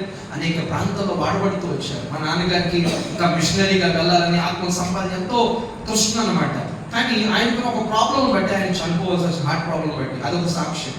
కానీ ఆ రోజు దైవజనుడు మాట్లాడుతున్నాడు, తండ్రి ఎక్కడైతే సేవ చేసి విడిచిపెట్టి వెళ్ళిపోయాడో ఇదే రోజు జన్మించినటువంటి కుమారుడు ఆ సేవను పట్టుకొని ఇక్కడ నుంచి తీసుకొని ముందుకి సాగాలి. ఒక రిలే రేస్ లో చూడండి, ఒక 10 మంది, ఒక 5 టీం ఉన్నారు అనుకోండి, ఒక వ్యక్తి పరిగెత్తి ఆ బ్యాటన్, ఆ రిలే రేస్, ఆ స్టిక్ ఇంకోటికి ఇస్తాడు, అక్కడి నుంచి వాడు పరిగెడతాడు, అక్కడి నుంచి ఇంకోటి, అలాగా గమ్యాన్ని చేస్తాడు. అలాగా తండ్రి ఒక రిలేని తీసుకొచ్చి కుమారుడికి వీళ్ళని అప్పగించారు.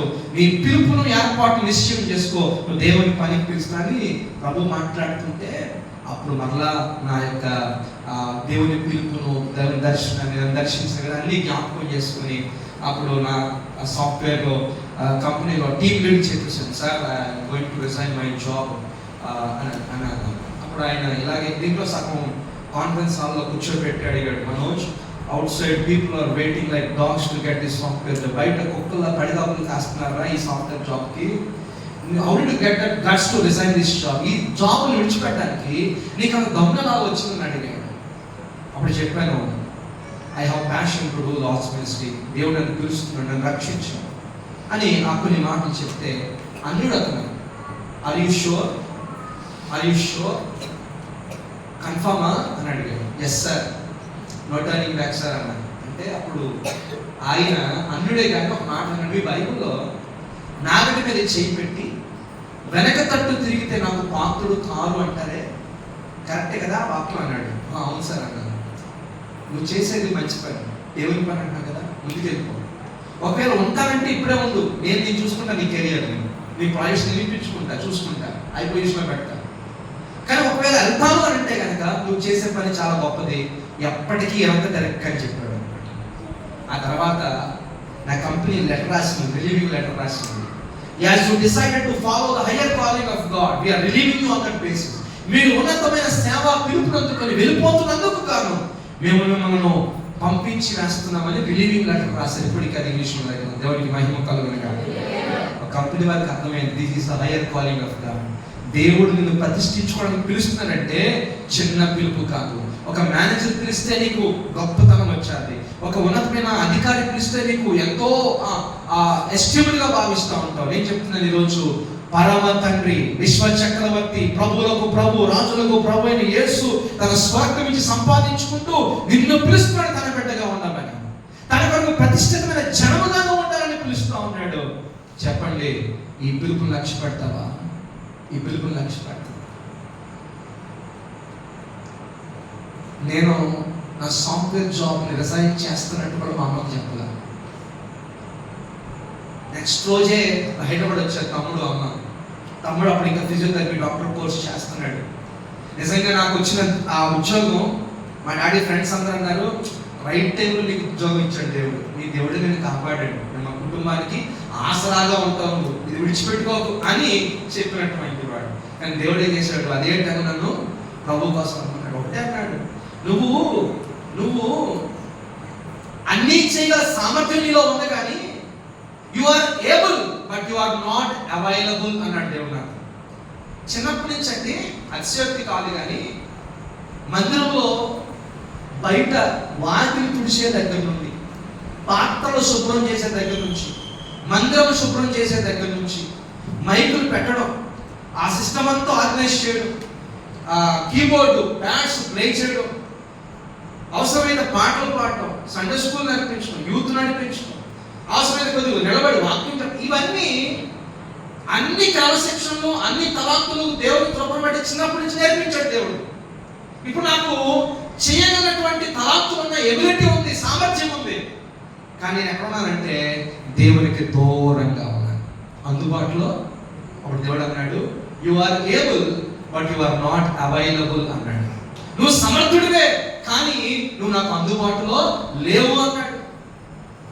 దేవుడు నాతో మాట్లాడాడు. ఏం మాట్లాడంటే, ఈ చిన్న పొజిషన్ రిజైన్ చేసి రాలేకపోతుంటే రేపొద్దున పెద్ద పొజిషన్కి వెళ్ళి అక్కడి నుంచి వచ్చేలా దేవుని సేవకంటే రాగలవా?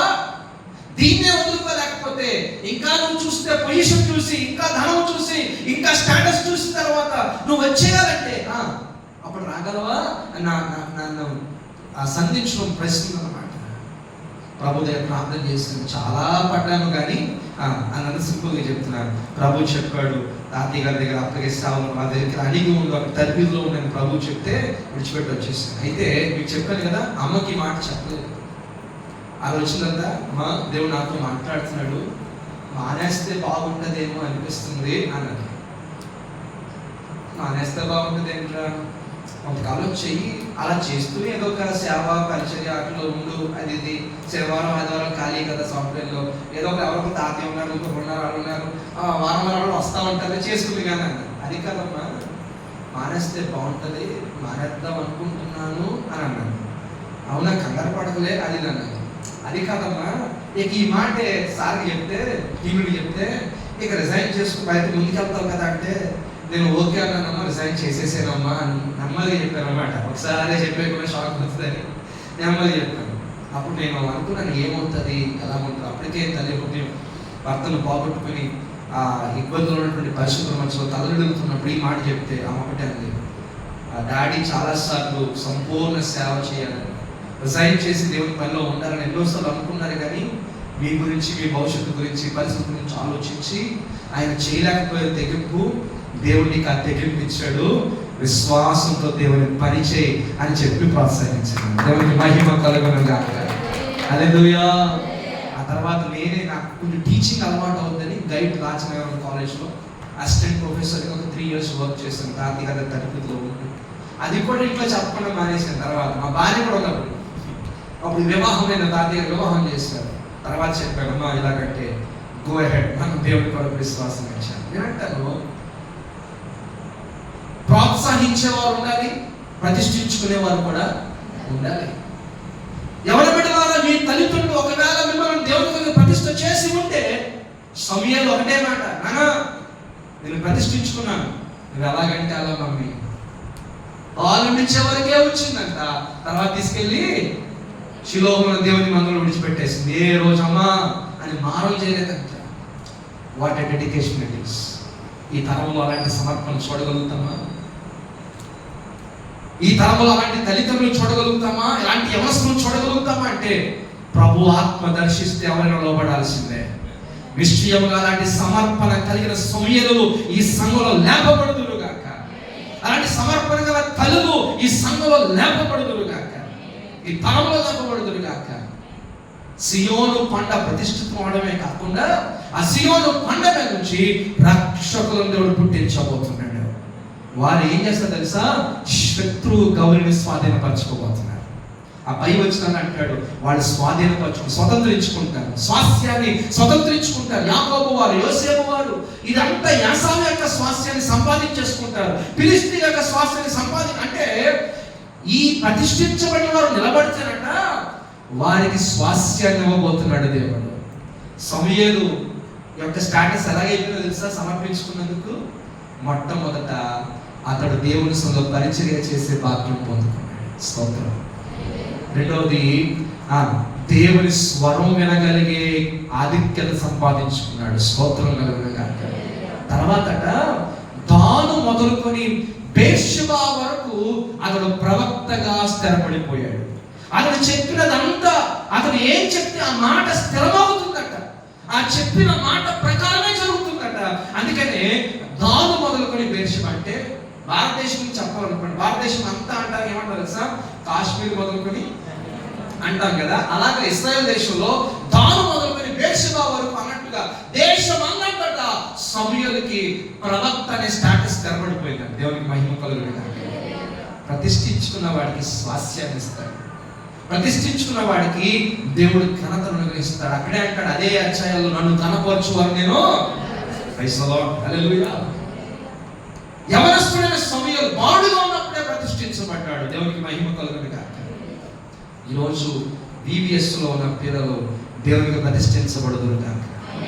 దేవుని విలువలతో కట్టబడుదురు గాక. యవనస్తులు దేవుని కొరకు రక్షకులుగా లేపబడుదురు గాక.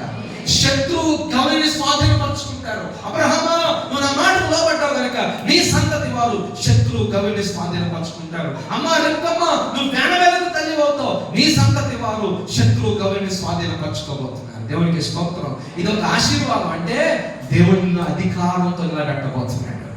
నువ్వు బానిసవు కాదు, నువ్వు ఓడిపోయిన వాడు కాదు, నిన్ను అధికారంతో ఉన్నతంగా నిలబెట్టబోతున్నాడు. కవిని దగ్గర ఘనపరచబడే ఒక వ్యక్తిగా నిలబెట్టబోతా ఉన్నాడు. ప్రజల కొరకు మేలుకరమైన వ్యక్తిగా నిలబెట్టబోతున్నాడు. నేను ముగింపులో తీసుకుని వస్తున్నాను. సియోను కొండ ప్రతిష్ఠితం అవుతుంది ఒకటి. రెండు, సియోను కొండ మీద నుంచి రక్షకులు పుడతారు. అక్కడ మధ్యలో ఉన్న మాట ఏంటంటే వాళ్ళు ఆ యొక్క స్థలాలను స్వాస్థ్యంగా స్వతంత్రించుకుంటారన్న మాట కనబడుతుంది. ప్రతిష్ఠ చేయబడతారు, రక్షకులుగా పడబడతారు, స్వాస్థ్యాన్ని స్వతంత్రించుకుంటారు. ఈ మూడు మాటలు మీ పక్షంగా దేవుడు స్థిరపరచునుగాక. వీళ్ళని గమనించండి, మీరు ప్రతిష్ఠితం అవ్వాలి ఒకటి. రెండోది, మీరు రక్షకులుగా లేచి శత్రువు గౌరిని స్వాధీనం అంటే అధికారంతో అపవాది క్రియలు లయపరచాలి. మీకు కొన్ని ఎగ్జాంపుల్స్ చెప్పి నేను ముగించేయబోతున్నాను. ఫినెహాసు గురించి తెలుసా మీకు? ఫినెహాసు పాలెంలో పాపం జరుగుతుంటే దేవుడికి వచ్చిన రోషం వచ్చిందంట. దేవుడికి ఎంత కోపం వచ్చిందో, రోషం వచ్చిందో, అలాంటి రోషం ఫినెహాసుకి వచ్చిందంట. అందుకని ఫినెహాసుతో అంటాడు, నేను నీతో నిబంధన చేసుకుంటాను, నువ్వు ఒక్కడిగా రోషం కలగబడ్డావు అన్నాడు. యవనస్తుడు పాపాన్ని చూడలేక దేవుడు పాపాన్ని చూస్తే ఎంత రోషం తెచ్చుకుంటాడో పరిశుద్ధుడు, అంత రోషం కలిగి ఫినెహాసు నిలబడ్డాడట. అలాంటి ఫినెహాసు మన తరంలో లేపబడుదురు గాక. హల్లెలూయా. ఇంకా మాట చెప్పనా, ఎనోషు పుట్టినప్పుడు అంట యెహోవా నామమున ప్రార్థన ఆరంభమైందంట. అవునా? స్తోత్రం చెప్పండి ఒకసారి. ఎనోషు పుట్టినప్పుడు అప్పుడు లేదని కాదు, కానీ ప్రత్యేకించి అది పునరుజ్జీవింప చేయబడింది. యెహోవా నామమున ప్రార్థన ఆరంభమైంది. స్తోత్రం. ఎనోషులు పుట్టినప్పుడు ప్రార్థన ఎలాగైతే పునరుజ్జీవింపబడిందో, అలాంటి ఎనోషులు మన తరములో ప్రార్థనను ఉజ్జీవింప చేసే ఎనోషులు పుట్టుదురుగాక, లేపబడుదురుగాక. హల్లెలూయా, హల్లెలూయా, హల్లెలూయా, హల్లెలూయా, హల్లెలూయా. నిశ్చయముగా అలాంటి ఇప్పుడు ఇస్సాకు పెళ్లి సంబంధం తీసుకోవాలని ఎలియాజరు గారు రెబ్కాముని ఇస్సాకు ఏం చేస్తున్నాడంటే పొలంలో ధ్యానిస్తున్నాడంట. అంటే ఈవినింగ్ ప్రేయర్ చేస్తున్నాడు అనమాట. He was having a thick and deep relationship with God. దేవునితో ఒక లోతైనటువంటి సన్నిహిత సంబంధం కలిగిన వాడిగా ఉన్నాడు. ఎవరో యవనస్తుడైన ఇస్సాకు. స్తోత్రం కలుగును గాక. యవన బిడ్డ, నీ సహవాసం ఎవరితో ఉంది? ఎక్కడ టైం వేస్ట్ చేస్తారు? మీరు ఒక్క మాట, ఒక్క వర్క్ చేయండి. యవనస్తుడు, ఒక్కరోజు మీరు ఏం చేస్తున్నారో జస్ట్ అలాగా అవుట్లైన్ రాయండి. టైం ఎక్కడ వేస్ట్ అవుతుందో చూడండి, ఎందుకు వేస్ట్ అవుతుందో చూడండి, ట్రై చేయండి. ఈ వేస్ట్ అయ్యే టైం నేను యూటిలైజ్ చేసుకునేలా, ఉపయోగించుకునేలా ఎలా మార్చుకోగలను అని ముందు సమయం దగ్గర మీరు సద్వినియోగంగా జ్ఞానుల వలె సద్వినియోగం చేసుకుని మొదలు పెడితే, నేను చెప్తున్నాను, అక్కడ డిసిప్లిన్ వస్తే క్రమక్రమంగా అన్నింటిలో కూడా మీకు మార్పు చూడబోతున్నారు. హల్లెలూయా. నాకు చేయాలనిపించట్లేదు, నాకు ఆ ఫీల్ రావట్లేదు. ఫీల్ సాధారణ ఇప్పుడు అందరూ దేని మీద అంటున్నారు తెలుసా? ఫీలింగ్. ఏదో చేస్తున్నాను కానీ నాకు ఫీల్ రావట్లేదు, నాకు అలా చేయాలనిపించట్లేదు అంటే నాకు అనిపిస్తే చేస్తాను. ఇది కాదు కాబట్టి మోటివేషన్ అంటే ప్రేరణ. చెప్పండి, మోటివేషన్ అంటే ఏంటి? అంటే నేను ప్రేరేపణ కలిగితే చేస్తాను, లేకపోతే లేదు అంటారు చాలా మంది పెద్దలు కూడా. ఇంకో మాట చెప్పిన డిసిప్లిన్, క్రమశిక్షణ అనండి. ఒక పక్కన డిసిప్లిన్ ఉంది, ఇంకో పక్కన మోటివేషన్ ఉంది. ఏది గొప్పది? ప్రేరణ గొప్పదా, క్రమశిక్షణ గొప్పదా? ఎందుకు? మీరు అన్న మాట కరెక్ట్, 100%. క్రమశిక్షణే గొప్పది. ఎందుకంటే ప్రేరణ ఒక రోజున నీకు ఉండకపోవచ్చు, ఒక రోజు ఉండొచ్చు, కానీ క్రమశిక్షణ ఉండదు. 10 రోజు 5 గంటలకి అంటే ఓకే డన్. 10 రోజు ఈ మోటివేషన్, నీలో ఇన్స్పిరేషన్ ఉన్నా లేకపోయినా క్రమశిక్షణగా 10 రోజు ఉదయం 9 నుంచి 4 వరకు స్కూల్కి వెళ్ళిపోవాలి, సాయంత్రం ట్యూషన్కి వెళ్ళిపోవాలి. ఒకరోజు పిల్లలు అంటారు, మమ్మీ ఈరోజు ట్యూషన్కి వెళ్ళబోద్ది కావట్లేదు, ఎందుకలో డబ్బులు కట్టడం వెళ్ళాలి అన్నారు అనుకో. సరే మమ్మీ, నీకుంటూ నిలుపుకుంటూ ఇష్టమైన ఇష్టం కాకుండా స్కూల్కి దీనికి ఎందుకు వెళ్తాం? ఎలా దేని పెట్టాలంటే డిసిప్లైన్ అనమాట. డిసిప్లైన్ నేర్పించబడుతుంది. సాధారణంగా అందరికీ ఇష్టమయ్యే చేయరు. చిన్నప్పుడు కూడా అన్ని తిండి మనం తినిపిస్తున్నాడు, నాకు ఇది ఇష్టం, అది ఇష్టం, కానీ ఆ టైంకి తినిపించడం, ఇది తినాలనడం, ఒక డిసిప్లైన్ నేర్పించడం. అందరినీ మోహరించమంటే ఇష్టం ఉంటుందా? కానీ డిసిప్లైన్ నేర్చుకుంటే మోకాళ్ళు అనుభవం వస్తుంది. నిలబడి ఆరాధన చేద్దాం అని అంటే నాకు నిలబడబోద్ది కాదు, నేను చేతులు లా పట్టుకుంటాను, నేను పైకి ఎత్తాను, అమ్మో చాలా ఉంటాయి మనలో ఫీలింగ్స్. కానీ క్రమశిక్షణ నేర్చుకున్నప్పుడు అది తర్వాత దాని సారం మనకే అర్థమవుతుంది. అందుకనే ప్రేరేపణ కలిగినప్పుడే, అది ఏదో నాకు ఫీలింగ్ ఉన్నప్పుడే చేయడం కాదు భక్తి, ప్రభు కోసం నిలబడటం కాదు. క్రమశిక్షణతో నువ్వు నిలబడితే అది నిన్ను ఆత్మవశంలో నడిపిస్తుంది అనమాట. దేవునికి స్తోత్రం కలుగును గాక. నువ్వు ఒక అడుగు వేసి ముందు స్టార్ట్ చేయి, ప్రభు యొక్క ఆత్మ టేక్ ఓవర్ చేసి నడిపించుకుంటూ ముందుకెళ్తాడు. Praise the Lord. ఎనోషు, ఇస్సాకు ప్రార్థన కొరకైనటువంటి వారిగా నిలబడ్డారు కనుక అలాంటి యవనస్తులు మన తరంలో లేపబడుతురు కనుక. హల్లెలూయా. యోసేపు పరిశుద్ధత కొరకు ప్రార్థనాడాడు, యోసేపు పవిత్రత కొరకు ప్రార్థనాడాడు, పారిపోయాడు దూరంగా. అలాంటి యోసేపు, పరిశుద్ధంగా బ్రతికే యోసేపు మన తరంలో లేపబడుతురు కనుక. యెహోషువ, కాలేబులు యుద్ధవీరులండి, చాలా బలవంతులు. ఇప్పుడు చిన్న పిల్లలకి నడువులకు వచ్చారు, జాయింట్ పెయిన్లు వచ్చారు. పెద్దోళ్ళ గురించి మా స్పీడ్ తిరిగిన యవనస్తులైన యాసంగా ముసలోళ్ళగా ఒక 10 నిమిషాలు నిలబడడానికి ఆరోగ్యం మనం నిలబడ్డాం. 10 నిమిషాలు ప్రభు సంఘంలో మోకాళ్ళ మీద నిలబడలేకపోతాం, కింద కూర్చోలేకపోతాం. నిజం చూడండి, మీ ఇప్పుడు ఉన్నవాళ్ళు మీరు బాగానే కలిపి మా చర్చ అన్ని చేశారన్నమాట. సిటీలో అన్ని చేసి ఉంటాయి కదా, కింద కూర్చోమని కూర్చోగలుగుతారా? చాలా కష్టం.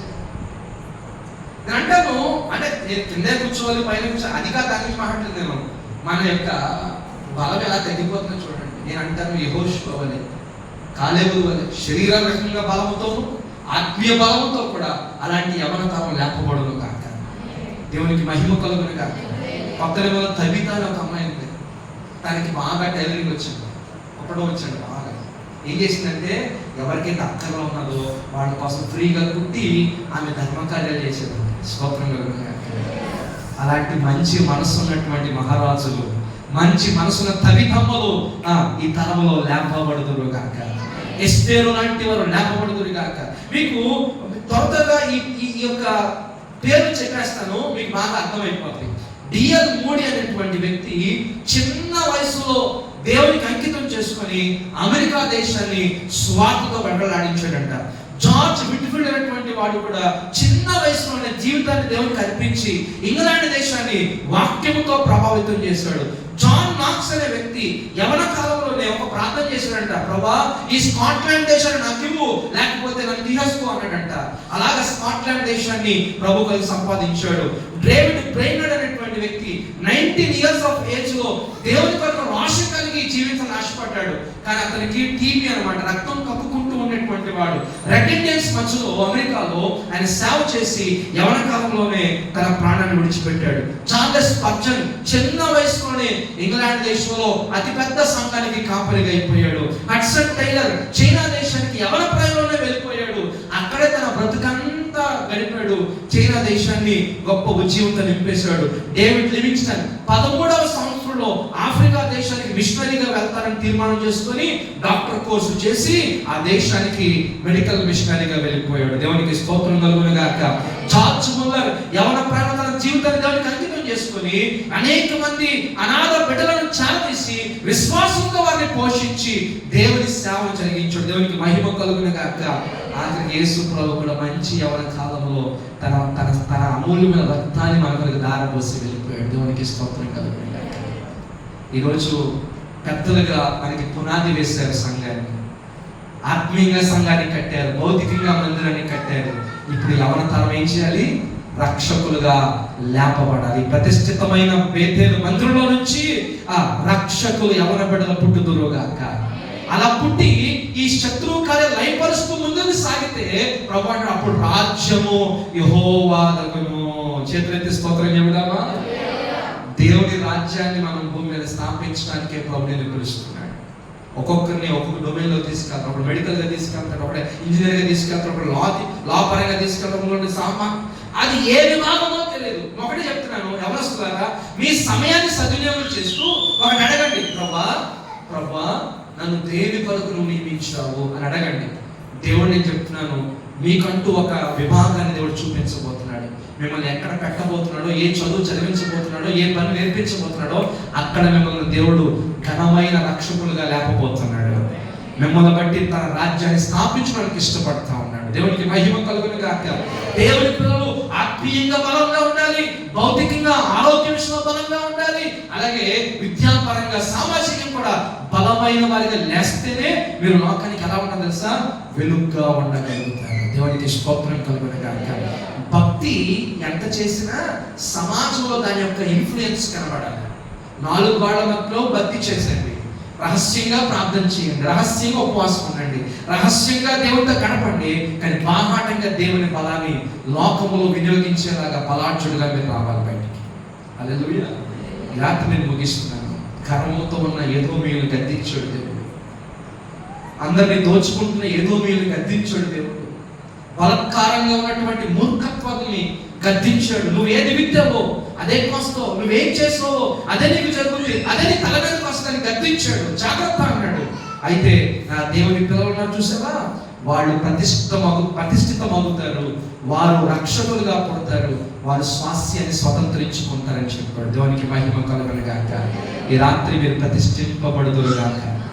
మరలా నూతనముగా పునర్ప్రతిష్ఠించబడి మీకు దేవుడు సిద్ధపరిచిన స్వాస్యాన్ని మీరు స్వతంత్రించుకుందురు గాక. అది భౌతిక దీవెన, ఆధ్యాత్మిక దీవెన, ఏది ప్రభువునికి సిద్ధపరిచాడో అది మీరు సంపాదించుకుందురు గాక. అంత మాత్రమే కాదు, మీరే లేచి పరిపాలకులుగా నిలబడి, మీరు ఏలువారిగా నిలబడి, కనులుగా నిలబడి దేవుని రాజ్యాన్ని స్థాపించుదురు గాక. దేవుడి మాటలు దీవించును గాక. తల వంచండి, కళ్ళు మూసుకున్నాను. చిన్న ప్రార్థన చేసుకోండి. యవన కాలమందు పుట్టిన కుమారుడు బలవంతుని చేతుల పాములు వంటి వారు కనుక ఆ బలాన్ని దేవుడు ధరించడానికి ఇష్టపడతా ఉన్నాడు. ప్రార్థన చేసుకొని మీరు తీర్మానం తీసుకుని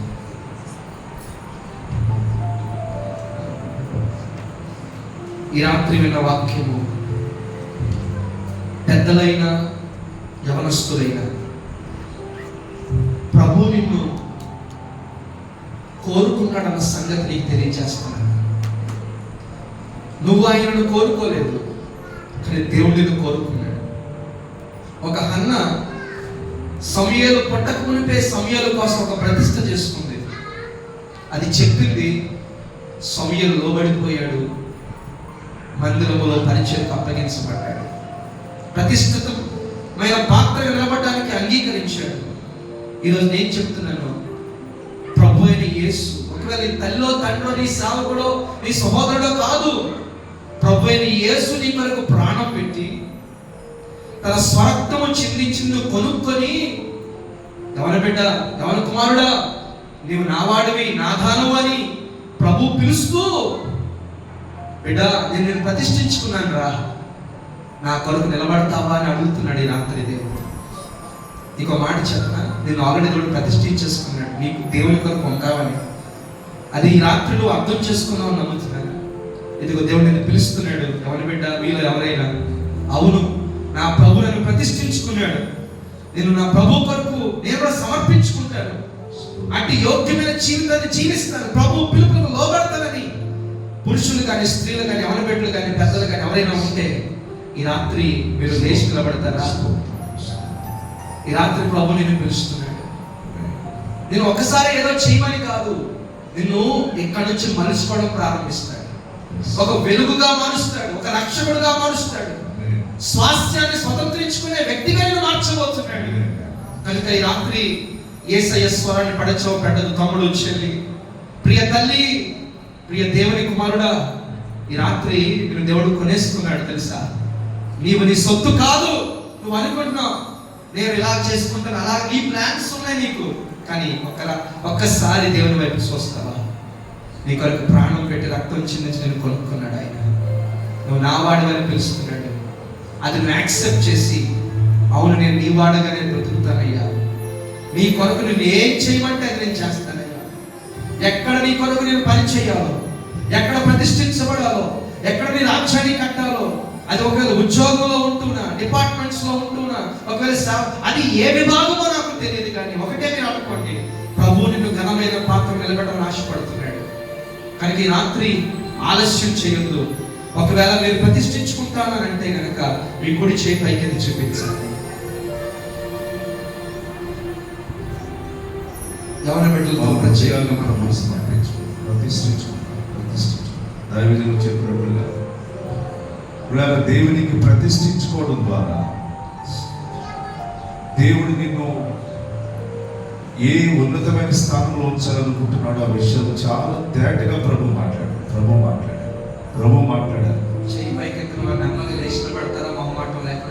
ప్రతిష్ఠించుకున్న వారి యొక్క స్థానము నిలబడండి, ఆయన నువ్వు ఏమి స్వతంత్రించుకున్న ఒక ఉన్నతమైన వ్యక్తిగా దేవుడు నిన్ను చేస్తాడు. దేవుని యొక్క నామ మహిమ కొరకు నిన్ను ఎంత గొప్ప వ్యక్తిగా ఆయన తీర్చిదిద్దాలనుకుంటున్నాడో దైవజనులు ఎంతో స్పష్టంగా మనతో మాట్లాడారు. ఎవరికి ఈ ఉన్నతమైన ఆధిక్యత అంటే ఆయన కొరకు ప్రతిష్ఠించుకున్న వారికి మాత్రమే. యాషావు అనగా ఎదోమీయుడు అనగా యాషావు వంశీకులు వారి అహంకారముతో గర్వముతో దేవుని ఎడల భయము భక్తి లేకుండా విధేయత లేకుండా కేవలము పొట్ట కూటి కొరకు మాత్రమే వారు బ్రతికి, వారు పొట్ట కూటి కొరకే కదా ఆస్తులు సంపాదించారు, ఐశ్వర్యం సంపాదించారు, సుఖభోగాలు సంపాదించారు. ఎన్ని సంపాదించినా దేవుడు వారిని బానిసలుగా శాపగ్రస్తులుగా ఏమైతే విత్తారో ఆ పట్టని కోసే స్థితిలో వారిని ఉంచాడు తప్ప దేవుడిని వారిని అధిపతులుగా ఏలుబడి చేసేవారుగా స్వతంత్రించుకునే ఉన్నతమైన వ్యక్తులుగా వారిని దేవుడు చేయలేదు. ఎవరు చేశాడు తెలుసా? ఎవరైతే తమకున్నదాన్ని దేవునికి ప్రతిష్ఠించుకుంటారు. యాకోబు తనకున్నదాన్ని ఖర్చు పెట్టిన సరే, వ్యయపరుచుకునే సరే, ఆ ఉన్నతమైన జ్యేష్ఠత్వాన్ని, ఉన్నతమైన స్థితిని పొందుకోవడానికి ప్రయాసపడ్డాడు. మనము ఈ రాత్రికాల సమయంలో తుచ్చమైన వాటి కొరకు, భూసంబంధమైన వాటి కొరకు, పొట్ట కూటి కొరకు యాషావులే ఎదోమీయుల వలె మనము ప్రయాసపడితే మనకు మిగిలేది శాపము లేక గద్దింపే తప్ప మనకేం మిగలదు. మనమే కనుక మనకున్నది సహా దేవుని కొరకు ప్రతిష్ఠించుకొని ఉన్నదాన్ని ఆర్థిక పరమైన ఈవులను కంటే, ఆర్థిక పరమైన విద్య కంటే, లోక సంబంధమైన దానికంటే మొదటిగా మనము యోహాను పత్రికలో చెప్పబడినట్లు గాయకు శుభమని చెప్పి వ్రాయబడినట్లు ప్రియుడా, నువ్వు ఆత్మలో వర్ధిల్చున్నట్లుగా అన్ని విషయంలో వర్ధిల్లాలంటే మనం దేవునికి మనకు కలిగిన దాన్ని నష్టపరుచుకునైనా సరే దేవుని కొరకు మనం ప్రతిష్ఠించుకుంటే దేవుడు మనను స్వతంత్రులుగా, అధిపతులుగా, రాజులుగా, ఉన్నతమైన స్థితి కలిగిన వ్యక్తులుగా చేస్తారని వాక్యం చెప్తుంది. ప్రియులారా, మనము దేవుని కొరకు మనము ప్రతిష్ఠించే దేవుడు మనం విడిచిపెట్టి ఇదిగో నీ ముందు నిలబడిన ఎవ్వరు దైవజనుడు ఒక బీటెక్ సాఫ్ట్వేర్ ఇంజనీరింగ్ చదివి ఒక ఉన్నతమైన మంచి బ్రైట్ ఫ్యూచర్, లోక సంబంధం ఎంతో ఉన్నతమైన స్థితి ఈనాడు కలిగి ఉండవలసిన వ్యక్తి నా ముందు సిలువ, నా వెనుకలో భాష, నా దేదాది అని చెప్పినట్లుగా ఒక ప్రక్క లోకము, ఒక ప్రక్క సిలువ ఉన్నప్పటికీ ముందుకే ప్రయాణం చేసిన నీ ముందు ఉన్న యవన సేవకుని ఈ రోజున ఇదిగో దేవుడు ఉన్నతంగా అధిపతిగా, ఏలుబడి చేసే వ్యక్తిగా, స్వతంత్రించుకునే వ్యక్తిగా, పరిపాలించే వ్యక్తిగా చేశాడు తప్ప ఒకరి చేతి కింద చెయ్యి చాపి బ్రతికే స్థితిలో దేవుడు పెట్టలేదు. నీవు కూడా ఈ రాత్రి సభలో ప్రతిష్ఠించుకుంటావా? నేను లోకం ఒక ప్రక్క ఆకర్షిస్తుంది, కానీ ప్రభు ప్రతిష్ఠించుకున్న నిన్ను ఆయన కొరకు జీవించడానికి పిలుస్తున్నాడు. ఈ రాత్రి వెనుకున్న లోకమును చూసి నువ్వు వెనుకకు తిరుగుతావా? నీ ముందున్న ప్రభు పిలుపుకు లోబడి నిన్ను ప్రతిష్ఠించుకుంటావు. ఈ రాత్రి ఇది నీకు ఒక అవకాశం. చేయి జీవించిన లేచి నిలబడిన బిడ్డలారా ఒక్క పని నోరు తెరవడం ఒక నిమిషం మీ నోటుకు మీరే ప్రభువు సమర్పించుకోండి. ఆయన ఇప్పటి వరకు నా శరీర సంబంధమైన కోరికలకు నోరు తెరిచి ప్రార్థించి నిలబడిన వారు, ఇప్పటి వరకు నా యొక్క స్నేహితుల కొరకు, లోకం కొరకు, బంధువుల కొరకు ఏవేవో ఊహలతో జీవించాలని అనుకున్నాను. కానీ అది శాపగ్రస్తమైనది. కానీ ప్రతిష్ఠించుకుని కలిగిన దాన్ని నష్టపరుచుకుని సహా ప్రతిష్ఠించుకున్నటువంటి యాకోబు గోత్రము, వంశము దీవించబడింది. అది స్వతంత్రించుకుని ఉన్నతమైన స్థితికి పరిపాలించే స్థాయిలోనికి వచ్చింది. ప్రభు నాకు ఆ స్థితి దయచేయనైనా ఈ రాత్రి ప్రభు దగ్గర మనం సమర్పించుకున్నాం. ఎవరు బిడ్డలారా, ఎంత గొప్ప ఆ సమయమును మనం సద్వినియోగం చేసుకుంటూ నిర్లక్ష్యం చేస్తే రాగు తప్పించుకుంటాం. కనుక ఈ సమయంలో మనము దేవుడిచ్చిన ఈ మంచి పిలుపును మనము లోపడి మనం ప్రతిష్ఠించుకుంటే దేవుడు జపసఖ్యము కాని మహిమాయుక్తమైన సంతోషాన్ని మన జీవితం ఇస్తాడు. నా ముందు సిలువ, నా వెనుక లోకం, నా ముందు సిలువ, నా వెనుక లోకం, నా ముందు సిలువ, నా వెనుక లోకం, వెనుతిరుగను, నే వెనుతిరుగను, వెనుతిరుగను, నే వెనుతిరుగను. I have decided to follow Jesus. I have decided to follow Jesus. I have decided to follow Jesus. No turning back, no turning back, no turning back, no turning back. ప్రియమైన దేవుని బిడ్డ, ఒక ప్రక్క సిలువ నిన్ను పిలుస్తుంటే లోకం నేను ఇంకా వెనుకకు లాగితే ఎంత గొప్ప రక్షణను నిర్లక్ష్యం చేస్తే నువ్వు ఎలాగో తప్పించుకుంటావు. కనుక దేవుని కృపను పొందడానికి ఈ రాత్రి ప్రభు నిన్ను పిలుస్తున్నాడు. ప్రతిష్ఠించుకో ప్రభు కొరకు, ప్రతిష్ఠించుకో ప్రభు కొరకు. ప్రతిష్ఠించుకున్న నీవు ప్రభుతో చెప్పు, గాడ్ ఐ విల్ అలైవబుల్. నీతో నీకు సౌలభ్యం ఉంటాను ప్రభు, నీకు అవైలబిలిటీలో ఉంటాను తండ్రి, నీకు నేను అందుబాటులో ఉంటాను ప్రభు, నేను లోకానికి అందుబాటులో ఉంటాను, నీకు నేను అందుబాటులో ఉంటాను తండ్రిని ఈ రాత్రి ప్రభు దగ్గర మనం ప్రతిష్ఠించుకుంటే మన జీవితంలో ఒక నూతనమైన అధ్యాయం ప్రారంభించబడుతుంది. ప్రార్థన చేసుకుంటాం. యేసయ్య మీకు వందనాలు తండ్రి. ఈ రాత్రి యవన దైవజనం నిలబెట్టుకుని ఆయన ఒక మంచి ఉన్నతమైన విద్యను అభ్యసించి ఈ దినాల్లో లక్షల రూపాయలు ఆర్జిస్తున్న ఆ లక్షలు ఒక ప్రక్కన ఆకర్షిస్తుంటాడు. ఒక ప్రక్క తండ్రి పోయి ఒక ప్రక్క కుటుంబం యొక్క పోషణ పరిస్థితులు అగమ్య గోచరములు ఉన్నప్పుడు ఎంతో అత్యవసరమైన పరిస్థితులు లక్షలు వేల రూపాయలు సంపాదించే పరిస్థితులు సహా ప్రభువా లోకము వైపు చూడక నీ వైపు చూచిన నీ కుమారుడు యాకోబు వలె యాకోబు ఉన్నదాన్ని పోగొట్టుకుని ఉన్నదాన్ని త్యాగం చేసి ప్రతిష్ఠించుకుని యాకోబు వలె నీ కుమారుడు తండ్రి ఈనాడు తండ్రి ఒకరికి చేయి చాచుకున్నా ఒక ఉన్నతమైనటువంటి ఏలుబడి చేసే వ్యక్తిగా గౌరవించబడే వ్యక్తిగా ఆధిక్యత కలిగిన వ్యక్తిగా మీరు ఎట్లాగైతే చేశారు మా కళ్ళ ముందు ఒక సాక్ష్యాన్ని నిలబెట్టుకున్నారు తండ్రి. ఇప్పుడు యాకోబు జీవితమే కాదు ఈనాడు ప్రతిష్ఠించుకున్నటువంటి యవన సేవకుని జీవితాన్ని చేయగలిగిన దేవుడు తండ్రి బిడ్డల జీవితాన్ని కూడా చేయగలరు ఆయన లోకము వైపు చూడక నీ వైపు చూస్తే నిరాకారములో ఆకారము చేయగలిగిన వాడు, శూన్యములో సృష్టిని చేసిన వాడు, చీకటిలో సహా వెలుగును కలుగు చేసిన వాడు,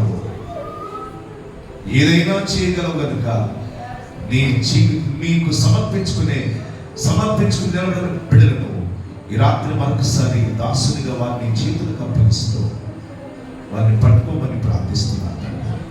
ఏ లోకం ఆకర్షిస్తున్నట్టు జారిపోతారు పెద్దలు వచ్చిన ఈనాడు వయసులో పెద్దవాళ్లే జారిపోతున్న దినాలు యవనస్తులు తప్పక తొట్టిల్లుతారని వాక్యం చెబుతుంది కనుక ప్రభా యవన బిడ్డలు తొట్టిల్లిపోకుండా జారిపోకుండా వారిని పట్టుకున్నారు. ఈ మొదటి రాత్రిలో సమావేశమైన ఒక్కొక్కరిని మీరు దీవించి పంపమని యేసు నామమున ప్రార్థించి యాకోబు వలె ప్రతిష్ఠించుకుని సమర్పించుకుని సమూయేలు వలె ప్రతిష్ఠించుకుని సమర్పించుకున్న వ్యక్తులుగా మీరు అభిషేకించుమని ప్రార్థించి వేడుకుంటున్నాను పరలోకపు తండ్రి. ఆమేన్.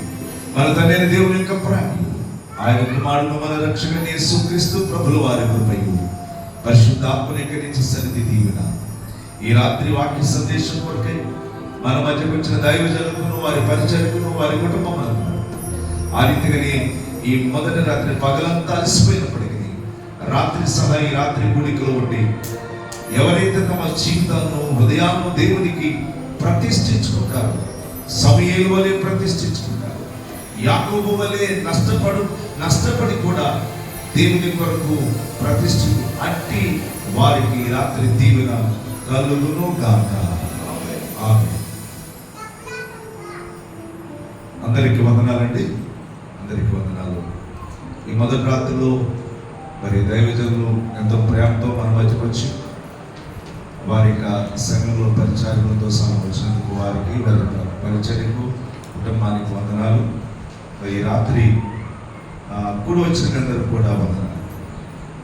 ఈ పగటి దినములో బిడ్డలు కూడుకున్నారు, పెద్దల వాడైతే పరిచయలో కలిగిపోయారు. అయినప్పటికీ మీరు మళ్ళా వచ్చారు, అందుని బట్టి మరొకసారి మీకు దేవుని మిమ్మల్ని దీవించాలని ఆశిస్తున్నాను. రేపటి పగటి కాల కూడిక అంటే BBS కొరకు చిల్డ్రన్ మినిస్ట్రీ కొరకు 9 గంటలకి ప్రారంభించబడుతుంది. వారికి మనం టిఫిన్స్ అరేంజ్ చేయాలి, మధ్యాహ్నం భోజనాలు సిద్ధపరచాలి. వీటి కొరకే మీరు ఈ దినం ఎంతో చక్కటి సహకారం అందించారు, ఎవరి బిడ్డలు పెద్దలు కూడా. అలాగనే రేపటి దినం కూడా సహకరిస్తారని కోరుకుంటూ మీ అందరికీ వందనాలు తెలియజేసుకున్నాను. అందరికీ వందనాలు.